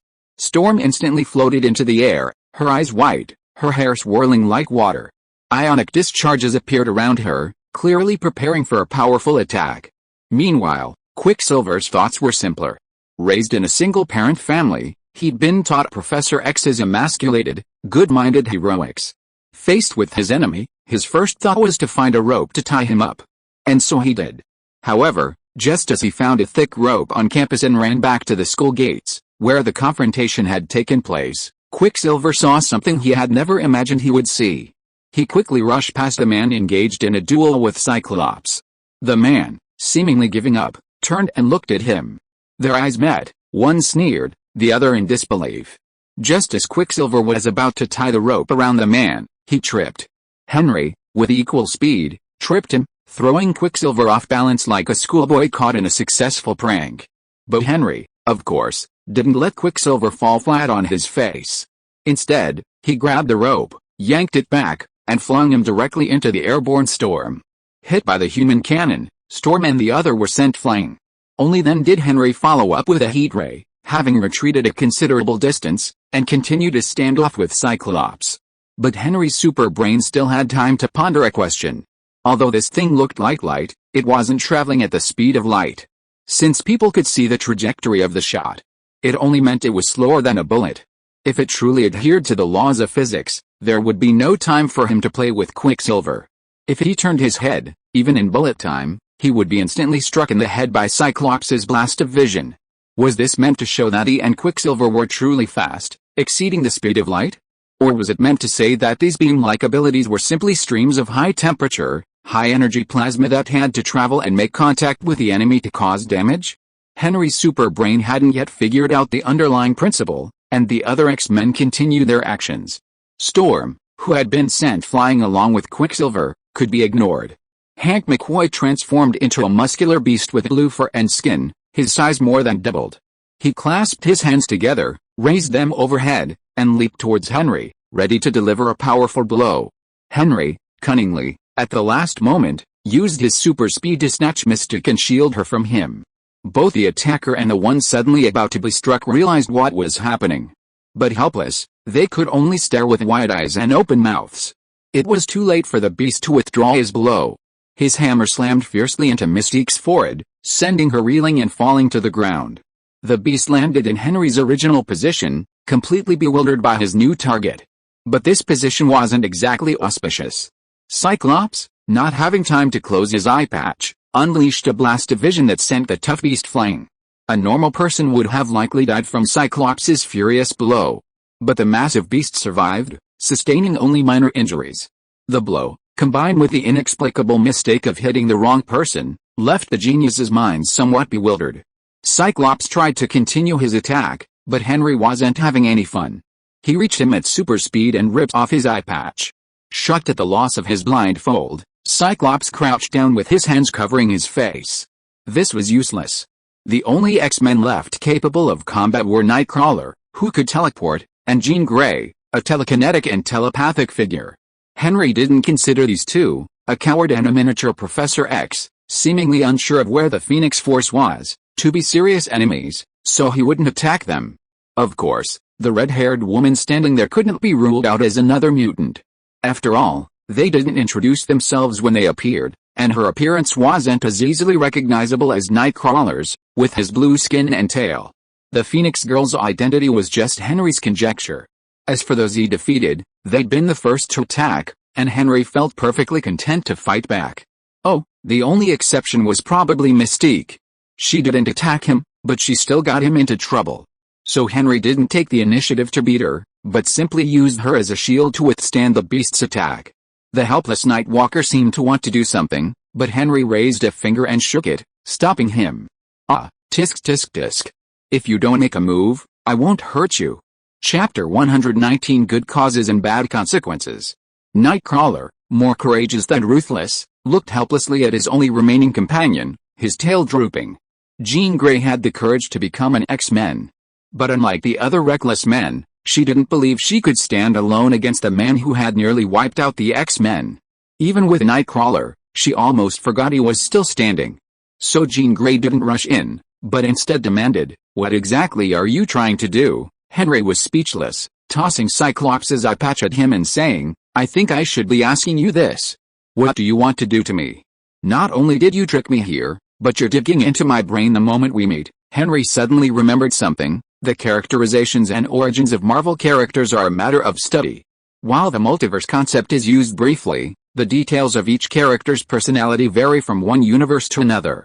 Therefore, one shouldn't use a general understanding to define a character and predict their behavior. Such stereotypes can be misleading. Just like the suspicion she'd had before, was this world's Tony Stark Howard Stark's biological son? Although the father and son hadn't been captured for a DNA test, based on the statements and the personalities, the possibility was quite high. And what model of X-Men were these mutants based on? Questions gripped Henry, and he became even more wary of the mutants before him. Don't try to rely on your Kryptonian physique and end up backfiring. After all, mutants have a wide variety of abilities. Who could possibly conjure kryptonite out of thin air? Faced with a man's disrespectful behavior, Jean Grey felt the urge to teach him a lesson. So she stepped forward. But before she took the first step, someone stopped her. It was Mystique who spoke. "Jean, don't be impulsive.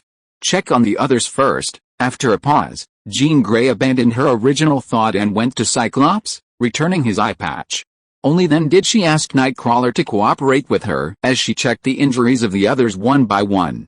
Mystique was indeed a close combat expert. Her body's flexibility and toughness far surpassed that of an average person. So after taking a heavy leap from the beast, she quickly stood up, holding her head. As for the big guy who attacked her, he was blasted away by Cyclops, and his injuries were even more serious than hers.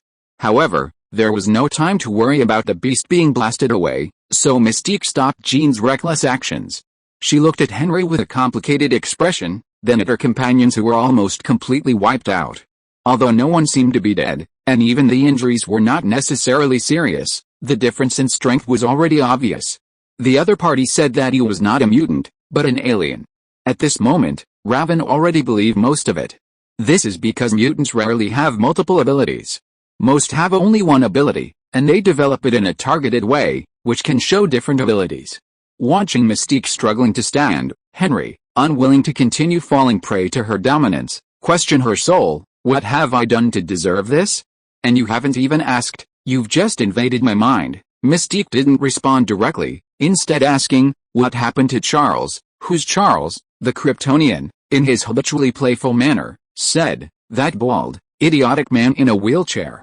It seemed the mutant leader had something against Professor X. Henry calmly replied, "Don't worry, it's nothing serious. The human body has its own defenses. He's just overexerted himself and passed out temporarily." He'll be fine when he wakes up. As for whether he'll wake up, there's no guarantee, Henry thought to himself. Mystique answered a previous question, saying, "You didn't do anything." The FBI simply asked Charles to assist in the investigation of the Miracle Landing incident.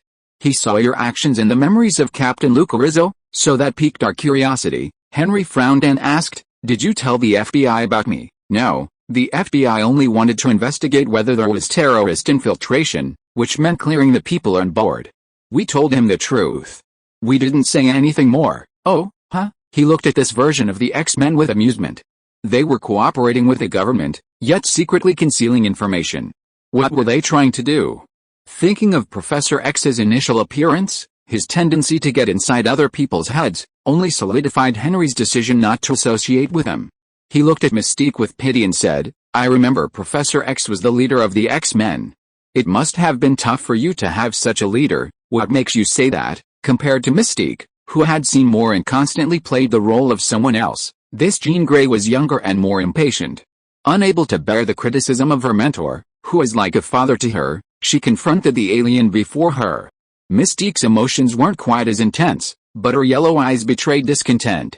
Henry spread his hands and said, "Isn't it terrifying enough to think that some people, under the guise of 'I'm doing this for your own good,' have brazenly committed unethical acts?" "You think we're deceiving us?" Mystique demanded.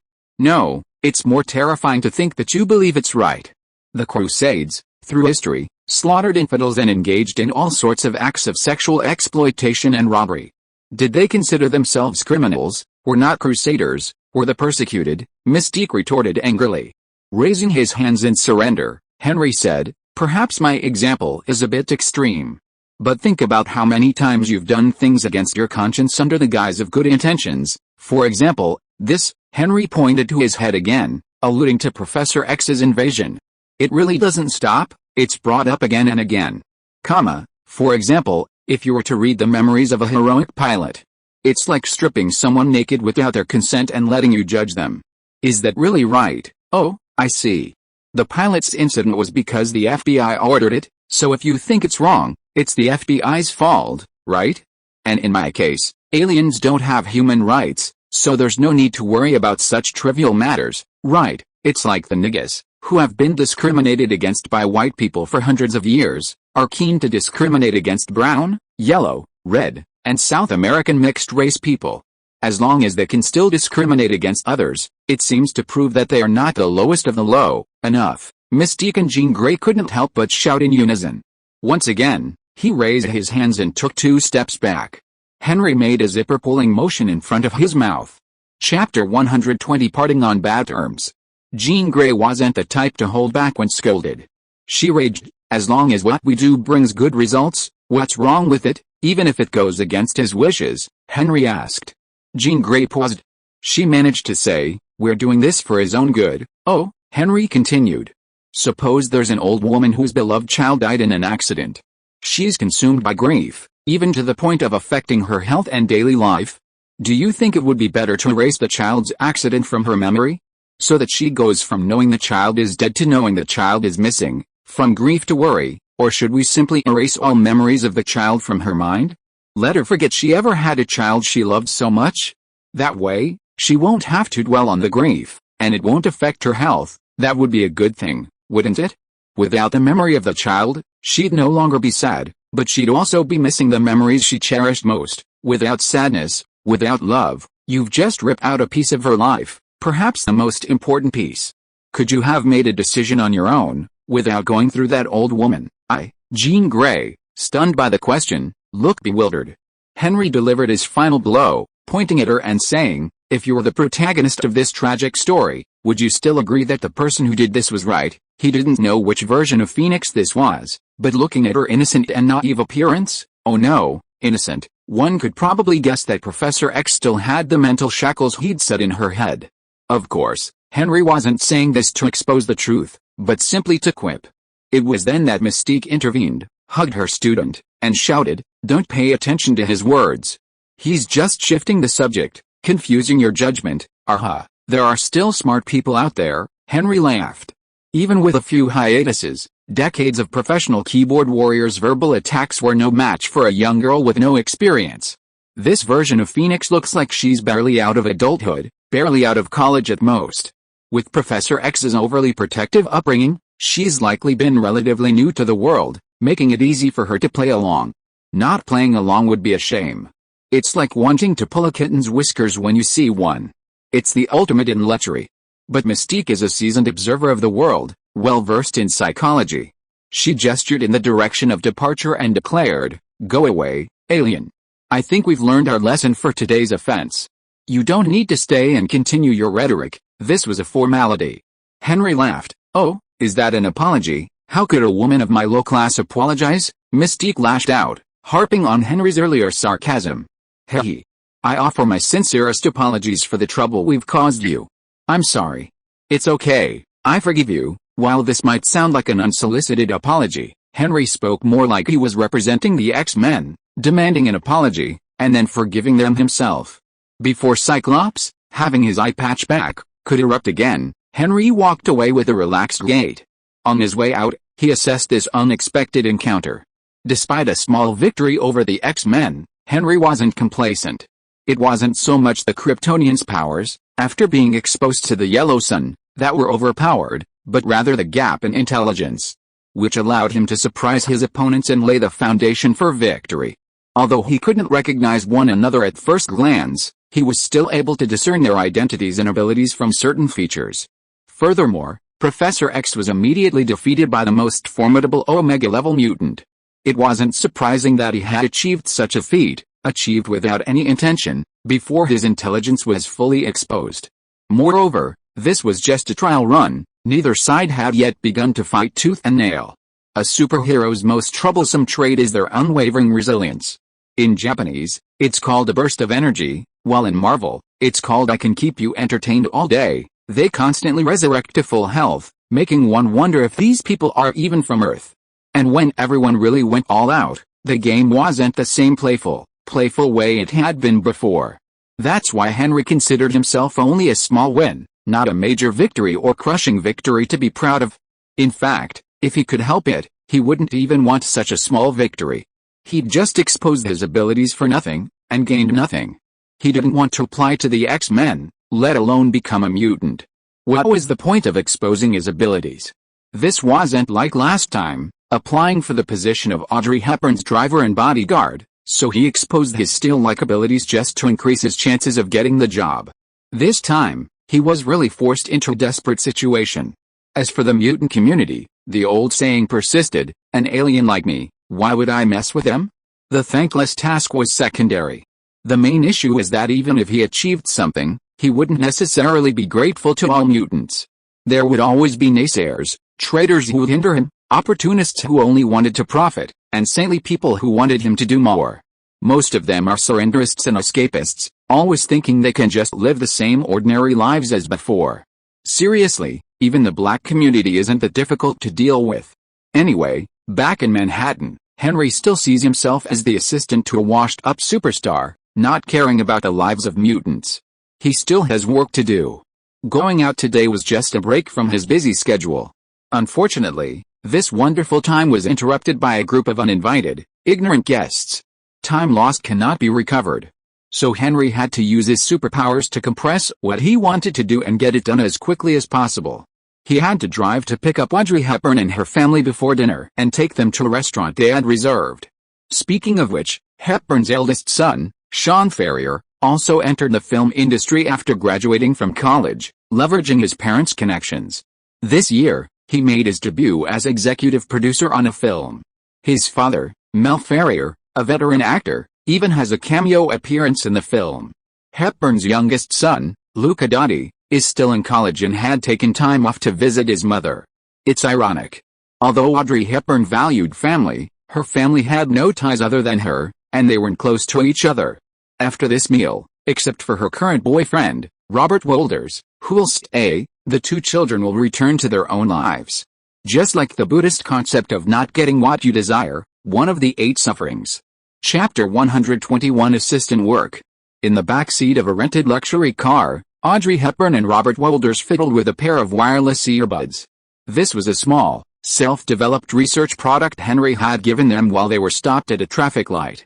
The technology behind this little gadget was based on the Bluetooth transmission specification, which had only been released 2 years earlier. The earliest commercial applications wouldn't be commercialized until 7 years later, when giants like Ericsson would see initial results. Henry was just creating something for his own personal use. The two users weren't particularly tech-savvy and wouldn't want the technology leaked. The reason for this product was that wireless transceivers of the era required a signal relay, making them quite bulky for personal use. This led to the development of a relatively lightweight Bluetooth headset. Henry also spent time on the design, making this single-ear earbud resemble a fashionable accessory, like an earring, rather than a mechanical, bare-bones laboratory piece. After the two of them hung up, Henry, who was driving, took a moment to turn on the bone conduction microphone around his neck and said, testing the microphone, 1, 2, 3. Can you hear me? Ms. Hepburn exclaimed. I can actually hear it, clear. Robert glanced at the woman beside him and nodded, clear. Henry, turning off the microphone, asked, does it block outside sound? Will I lose my ability to hear what others are saying with the headphones in my ears? No, I can still hear everything, Audrey replied. Then she asked, Henry, where did you find these headphones? Henry replied, I have a friend who developed a little gadget that I'm using. The I have a friend excuse was quite useful. This way, I can fulfill my duties as an assistant and avoid having to sit with you at the banquet listening to those old men talk. I can just go eat my food happily. After all, I'm not the star of the show, you're the stars, you kid. Knowing how greedy this little assistant was, Ms. Hepburn was both angry and amused. So he didn't say anything. In the beginning, Henry really didn't understand what an assistant was supposed to do at a banquet. He wasn't the host. An assistant only needed to know the start and end times and have a cart to pick him up. At a social banquet like this, an assistant's duties could be either easy or demanding. Easy meant being completely hands-off, focusing solely on the areas Henry had initially anticipated. Demanding tasks meant helping the employer memorize the information of all attendees, most importantly their names and appearances. This allowed the employer to greet them with the warmth of an old friend, rather than being completely unaware and needing introductions. If the attendee was new to the banquet, freshly entering the social scene, asking for introductions was understandable. However, Audrey Hepburn mostly attended fundraising banquets held in her name for UNICEF. In such cases, whether a woman acted like a newcomer, demanding introductions, or whether she approached everyone as an old friend, could make a huge difference in fundraising results. Those who attended such banquets were prepared to contribute generously. However, this amount usually has a lower and upper limit, and it's unlikely that someone will impulsively donate above the upper limit. However, as a fundraiser, Ms. Hepburn's job was to make people feel at home and willing to donate the desired amount. The assistant could then assist with identifying the invited guests, recognizing their names, and even understanding their work and accomplishments. Initially, Henry didn't understand any of this. Ms. Hepburn did it all herself, teaching him along the way. They had to obtain the guest list from the party organizer and select those whom Ms. Hepburn knew well and those whom she didn't know at all. For the former, perhaps they were already friends with Audrey Hepburn, or they knew each other well enough, so no additional research was needed. For the latter, however, they had to first find publicly available photos of the guests and connect their names to the individuals. Then, they had to research their publicly available background information, such as company presidents or heads of organizations. If necessary, they also had to gain some understanding of their expertise.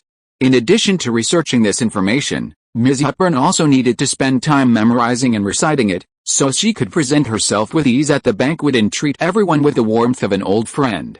For a 60-year-old woman, memorizing the guest list for the next day's banquet late at night seemed like a rebuke to Henry, her assistant, for not being diligent enough. So Henry took over the entire process, from researching to memorizing. He then followed Ms. Hepburn around during the banquet, offering her feedback. In reality, the organizers of the banquets would research most of the information and provide it to those who needed it. However, these banquets were not invitation only, it was unpredictable who would bring along, or who would show up uninvited. Therefore, one had to explore the network of connections on the guest list. In an era before internet search, understanding a person required more than just a simple Google search. Besides poring over newspapers, one sometimes even had to hire a private investigator. Some large public relations firms maintain a collection of publicly available business information, which was not illegally obtained or disclosed. This information could be obtained from them for a fee. If something more discreet were required, it would cost a fortune, perhaps even requiring the services of a detective.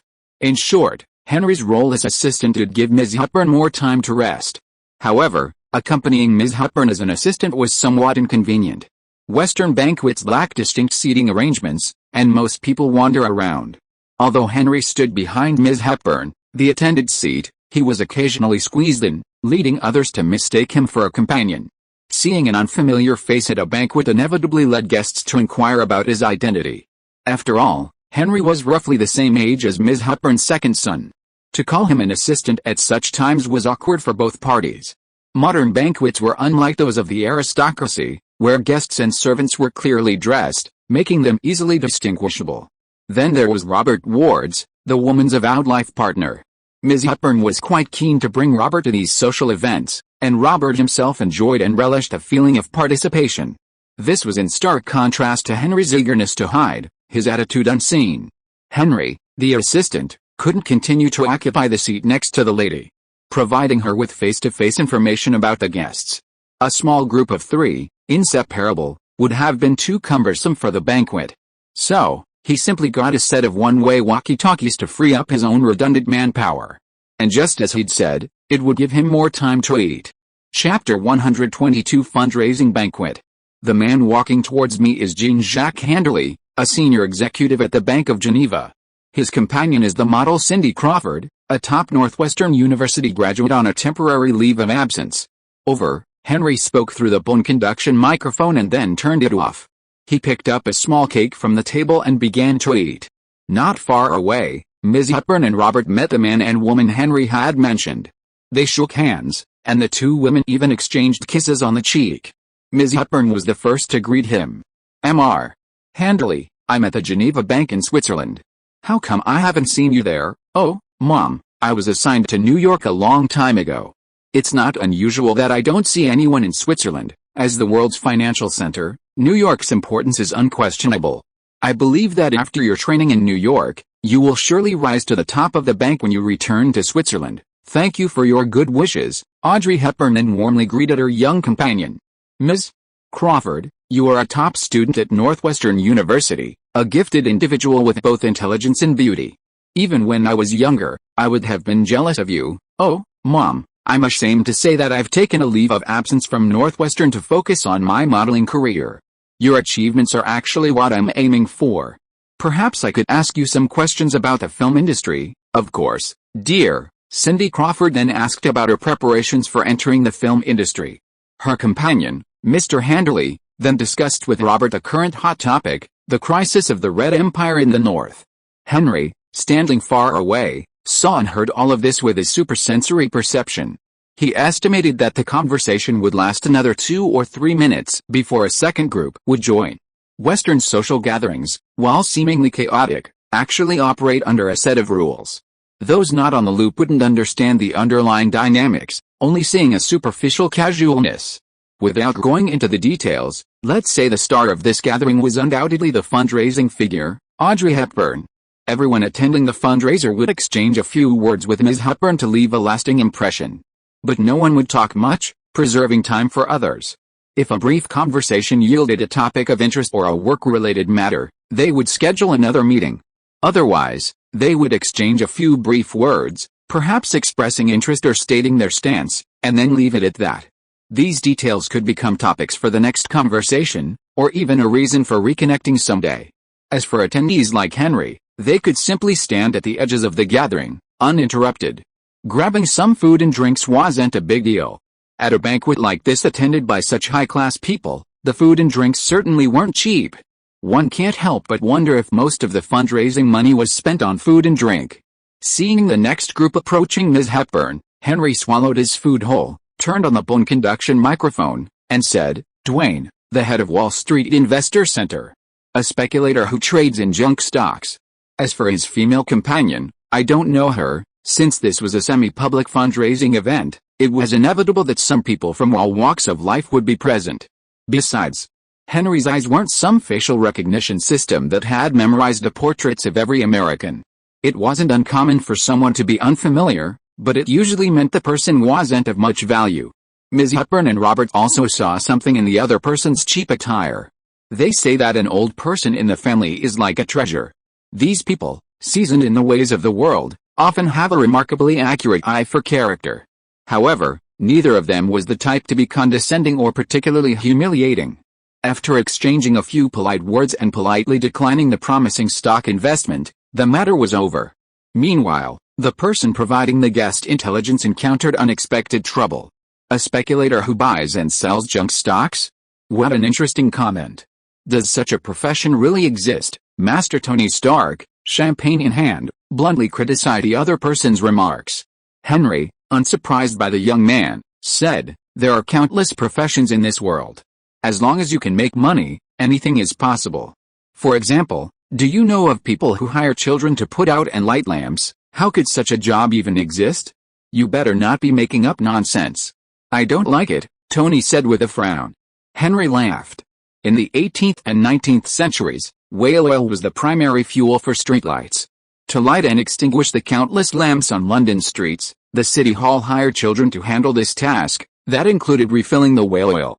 Just because you don't have a similar need in your life doesn't mean it doesn't exist, or that this job doesn't exist. Everything around the Stark family doesn't represent the entire world. That's not right. You can't use professions that have existed in history to refute my words, Tony protested. Your choice of words is inaccurate and there's no time limit. If I were a demon, I'd have taken your soul just now. Henry didn't want to flatter this arrogant young man, so he directly complained back. As the other man, with a constipated look on his face, pondered how to respond, Henry turned on the bone conduction microphone and said, "Mr. Howard Stark of Stark Industries, and his wife, Mrs. Maria Stark." Tony looked up and noticed that his parents were walking towards the protagonist of the party, Audrey Hepburn. Ms. Hepburn and her male companion also interrupted their conversation with the speculator and took the initiative to greet them. Don't underestimate the distance of a few steps. This is the difference between people. Even Dwayne, who was left behind, did not dare to have any opinions about the person in charge of Stark Industries. But the female companion he brought with him had the urge to get close to the man regardless of the fact that his wife was right next to him. After turning off the microphone, Henry said, "You came here with your parents," but Tony Stark was obviously more interested in the thing around Henry's neck than answering. He reached out and took off the bone conduction microphone that was fixed on his neck with a thing similar to a headband. "What is this?" Henry, who was stuffing small muffins of different flavors into his mouth, did not hide it and said, "Microphone, is this what you use to notify that lady?" "Is the strange thing hanging on his ear a receiving headset?" Henry answered two questions in a row with only two words, If you are listening to this novel on a channel other than Fanfic World, it means it was downloaded and re-uploaded without effort. We warmly invite you to visit our channel, Fanfic World. There you will find the original version of this story and many other novels of various genres. We look forward to seeing you dive into a world of incredible novels. Chapter 123 The Pride of a Scientific Research Leader. Henry, who had been happily munching on a pancake, had to wipe his hands and snatch the microphone back from Tony, who was tinkering with it. He said, "This thing is in use, and I don't want you transmitting any random sounds to the ladies. If you want to play with it, I'll let you play with it another day, dear. Otherwise, go home and build one yourself." Tony Stark was capable of anything. Even if it wasn't possible right now, with a little research, the problem could be solved. So Henry had no doubt that this simple bone conduction and Bluetooth technology would be a problem for him. As for the headphones and microphone, that was even less of a problem. This isn't traditional radio signal technology. There's also the battery issue. Even a small mercury battery should have a removable cap. "Are these disposable?" Tony asked. "This is based on the Bluetooth wireless communication standard, for limited use, probably even shorter than a walkie-talkie. The battery is lithium, rechargeable and reusable." "Bluetooth? I don't think the specifications were released until 1989. Does this thing work?" Sure enough, he was a scientific giant. You could use historical issues to tease someone, but in the world of science, people instantly recognize the source. Henry said frankly, "It's just lab stuff. If you only make one or two, it shouldn't be that difficult." This is the consensus in the scientific community. Just like nuclear fusion technology, those who don't know it think it's incredibly advanced. In reality, even a middle school student with some physics knowledge could replicate the experimental results of nuclear fusion by following existing papers. However, the high cost of generating electricity, which prevents it from generating positive economic returns, is the real obstacle to commercializing nuclear fusion power generation. Knowing the research direction, Tony no longer showed interest in the small device in Henry's hand. If he wanted to, he could easily make a smaller and better product. It wouldn't be difficult. So he answered the original question, saying, "I heard you were attending these parties, so I came to see you." This infuriated Kiriki, startling the Kryptonian Henry and causing him to look at himself with suspicion. Then he looked up and said, "I'm not wearing a skirt. If you want to hunt for girls, young master, you shouldn't go after those socialites and daughters of wealthy families. Aren't you afraid of seeing something like Tony Stark is gay in tomorrow's newspaper? Fuck. Shut up. I just have something to ask you. Even if you wiped your ass clean like a mirror, I wouldn't be interested." "Oh, so you like girls like that?" As shiny as a millstone, Henry gestured obscenely with his hands. "Shut up. I just wanted to ask if you knew about the Continental Hotel." Tony, restraining himself from punching the man, stated his question. He didn't hide him because he remembered that he couldn't even be hurt by bullets, so what good would his fists do? "Oh, the Continental Hotel. The address is 2077 Manover Street, 23rd block, in the exclusive area of Lower Manhattan, New York City. If you want to find the hotel manager, he's over there. His name is Winston Scott." Looking in the direction Henry pointed, Tony saw a very stylish middle-aged white man in a well-tailored gray suit. He had classic Italian features, with deep features and dark hair. Even in silence, his captivating face seemed to carry a fascinating story, drawing one in with a fascination. But Henry's easy answer made the young master, dissatisfied, sigh again. "Do you know how long I've spent searching for clues? You're only in the stratosphere, so of course you can't feel the climate changes in the troposphere. If you want to truly understand the world, come down from the sky, young master. Up there, you'll only see the ignorance and stupidity of those in your circle. Will you see more if you come down?" Tony said dismissively. Henry smiled. "Of course you will. Your daily repertoire will be filled with absurdities and suicidal options. Isn't that fun?" No one can stop a fun-loving person from finding joy in their daily lives. Gradually realizing the darker side of this man's character, Tony decided not to delve deeper. He asked, "How did you find the clue to the Continental?" Henry replied, "Because Ms. Hepburn comes to New York from time to time. Besides reporting for UNICEF, she often attends fundraising banquets. She doesn't have a house here and stays in hotels, restaurants, and inns. So I spent some time investigating. The Continental is unique. It's well known in certain circles, but those who mention it are very vague about it. So I went out of my way to look for it. What surprised me was that even though most hotels have VIP rooms reserved for celebrities like Ms. Hepburn, the Continental politely declined my request to book a room in her name. Their manager, Mr. Scott, said that the Continental is a membership-based hotel and isn't suitable for celebrities like Ms. Hepburn. If we need it, he can refer us to other hotels with discounted rates or upgrades. But what are you looking for at the Continental? Stark Industries headquarters is in New York. You, a young master, won't be left without a place to stay. You're going to stay in a hotel, right? Your father kicked you out. Fuck.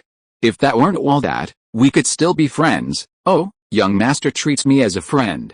I'm really flattered." Henry once said goodbye so resolutely. Had Tony Stark really forgotten it? How is it possible? But they are not children who break up without saying a word after being cut into 8 pieces, and turn around and run away when they see each other. Even if others mention it, they will show disgust or unhappy expressions.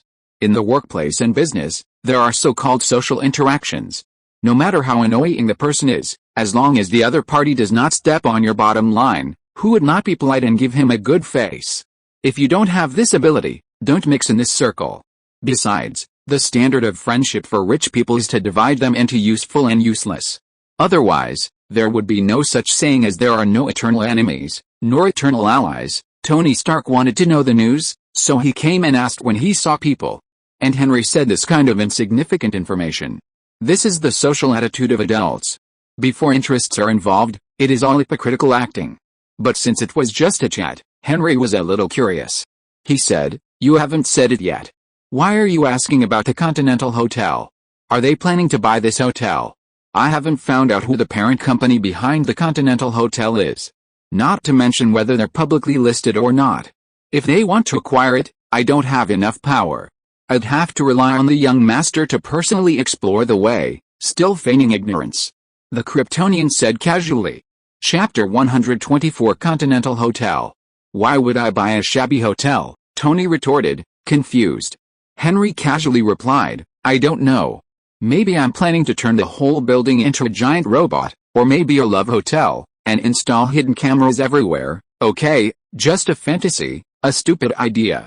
If you're really planning on doing that, don't tell anyone I know you. Henry shrugged nonchalantly, having been warned. He hadn't considered using the name Tony Stark to scam people anyway. He really thought it brought him good reputation. The Kryptonian was even afraid of being beaten up by some random enemy if he revealed his name.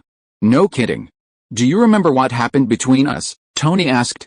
Upon hearing this, Henry said warily, what happened before? There's no past between us, Master Stark. I must emphasize again and again that I'm innocent. Fuck.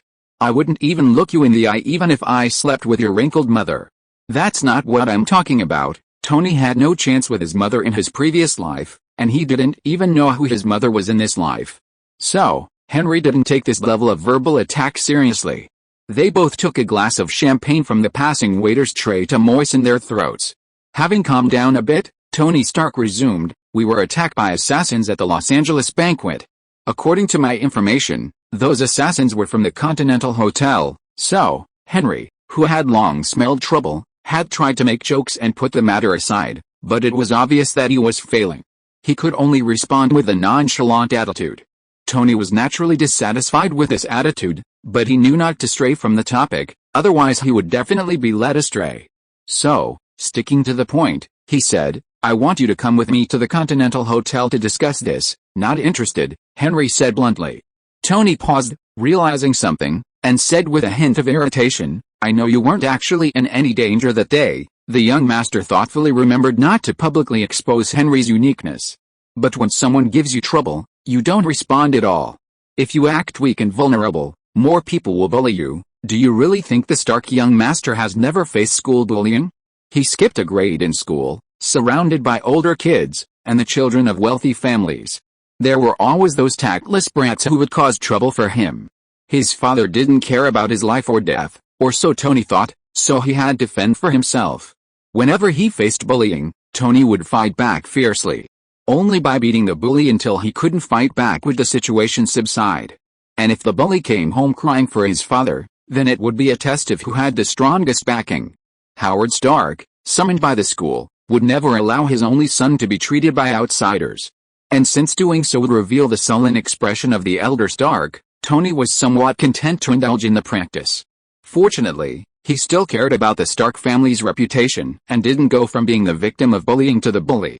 But back to the Continental Hotel's gunman who nearly took his life. If he didn't fight back, he'd be in tatters. But he hadn't been able to find any leads on the Continental Hotel. He assumed such a killer organization was stuck in some cesspool. The only way to find them was to ask the same rats who lurked there. Unfortunately, he didn't know anyone like that, so he only approached Henry today. Who could have known all this was so hidden? They were operating a legitimate business, even a hotel. Since he knew about it from Henry, and they had been through that shootout together, Tony finally made the invitation. If he had found the clues himself, he would have come to the door to ask for an explanation, and why would he have bothered to find this coward? However, Henry said disapprovingly, you said that those killers were sent by the Continental Hotel. It sounds to me like an organization that does things for money. Those killers, to put it bluntly, are just tools. If you want to cause trouble, shouldn't you go after the culprit? What kind of hero is it to vent your anger on a tool? I'm not saying that if someone bullies us, we have to be bullied obediently. If there is a grudge, it should be resolved immediately. Leaving it overnight will not earn interest. Most of the people who shot at us that day were knocked down, and some were even killed. Isn't that better? Is the Continental Hotel still going to cause trouble for you and make things endless because of the injured or dead that day? If not, what's the point of pursuing the people who ran away, or the Continental Hotel as an organization, afterwards? It's like being bitten by a dog. If you don't kick it right away and let it run away, Because we're in a bad mood, should I do everything I can to find the dog and bite it back? Should we go after the owner who allowed the dog to bite or ordered it to bite? The person is the most important thing, not getting angry with the dog. Besides, judging by what happened that day, we were just affected by the whole thing, a completely unprovoked disaster. You weren't the target, and no one wanted to silence you. So getting involved in this matter would only cause more trouble. Tony knew that what Henry said was absolutely correct. But what Tony didn't say was that his goal in finding the Continental Hotel was actually to find the true mastermind behind the execution that day. The person who controlled the island. According to the warning of the financial tycoon Alex Hart, Josh Hilton was executed because he spread rumors about the island, angering the person behind the execution and then hiring a killer. That's why Tony didn't go around looking for news about the island directly.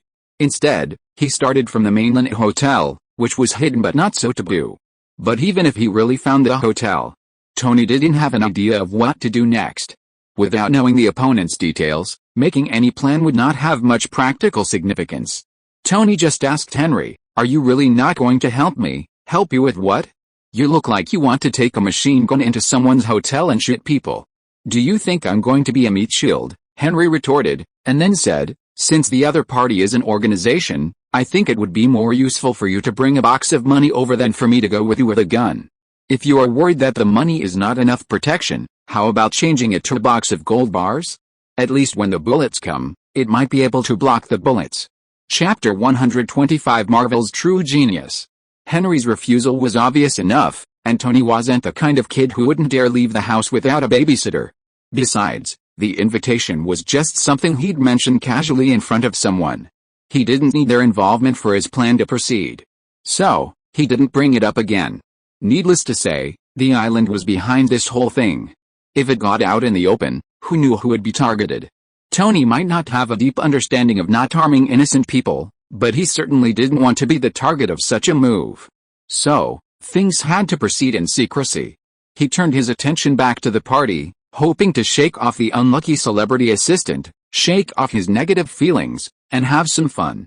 It would have been fine if Tony Stark hadn't glanced at him, but he frowned at the sight and couldn't help but mutter, "Why do I see this annoying guy everywhere?" Henry's interest was piqued at the mere mention of the complaint. No matter how annoying a mortal was, the future Iron Man would ignore him. But for anyone to be liked or disliked by Tony Stark was a significant achievement. Henry was curious about the annoying guy Tony was referring to. He asked, "Who are you talking about? Could it be that guy who argued with you last time at Qualtech?" Henry's words made Tony think for a moment before he realized something. Justin is just a clown who overestimates his own abilities. Don't worry about him. That guy is a real annoyance. As he spoke, Tony pointed his mouth in a certain direction. Looking in Tony's direction, Henry noticed a young man who looked prematurely aged.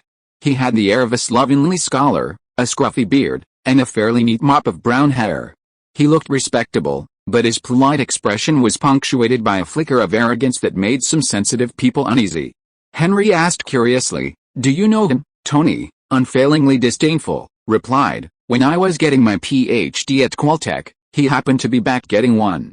I met him once, and the process and the outcome weren't very pleasant." "Who is he?" "A self-proclaimed genius, a fool. He's got a bunch of college degrees and PhDs, but to me, he's just a guy scamming research grants."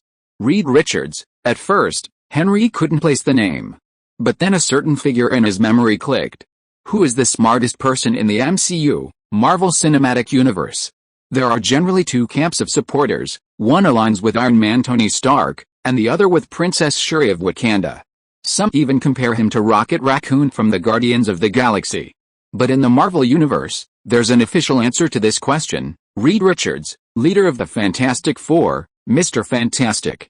Although there are others who are supposedly even smarter than him, namely the Inhumans Moon Girl and Mr. Fantastic's daughter, Valeria. But their achievements and performance are far inferior to this troublemaker genius. A comprehensive review of their career reveals a constant cycle of creating and then cleaning up after themselves. Even the Illuminati, composed of the most powerful minds in the Marvel Universe, only creates bigger messes and cleans them up with even more brutal means, a cycle that repeats itself over and over again. This fully embodies Marvel's core value: the greater the power, the greater the damage, and naturally the greater the responsibility. If one were to stay away from the most destructive villain in the DC universe, the one to avoid most would be the timeline tampering Flash. In the Marvel universe, the one to avoid most would be this Mr. Fantastic, Reed Richards. Truly, not every hero can cling to them. There are countless instances of them betraying their teammates whenever they deem them a threat. Hulk weeps in the universe. Looking at Tony Stark, Henry asked, "You said he stole funding. Do you have any evidence or rumors?" He asked simply because he wanted to know what Reed Richards, seemingly unaffected by cosmic radiation, had done in this world to earn such disdain from the future Iron Man. It wasn't because of a craving for gossip, like the saying ripe apples are ripe, sweet apples, that made him disregard his own taboos and want to know what the future Mr. Fantastic had done. Of course, Tony had no obligation to keep secrets about someone he disliked. He even wanted to spread the word, telling everyone he met. It wasn't that he had any intention of tarnishing his reputation, it was simply because the young master couldn't swallow his anger and couldn't let it out. Tony showed a rare angry expression and said, "Before he left school, I went to visit this talented senior in his laboratory based on the professor's recommendation.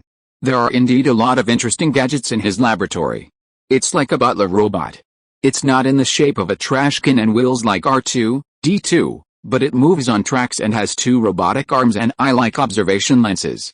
It is better than the intelligent robotic arm in my college graduation thesis. There are also a series of finished and semi-finished products such as magnetic levitation and micro batteries. I have to admit that there are many things I am curious about how he did it. But the ideas of most things are still good and can serve as a good reference." But when I asked him a question, the guy actually replied to me directly that I was too stupid to understand his explanation, so he didn't want to waste time talking about these things. And he also doesn't want to leak out those so-called beyond. Tony made a double quotation mark gesture, with a look of disgust, "too many achievements in existing technology, so he doesn't allow me to take anything away. Of course, they're all not for sale. If you are interested, just take a look in his laboratory. If you want to see monkeys, just pay for the ticket to go to the zoo. Don't even think about buying a monkey to take home and see whether you want to raise it yourself or to dissect it." Of course, during the whole conversation, he was doing his own thing and didn't look up at me once. Even if I wanted to communicate, I could only look at the back of his head and talk. So I left.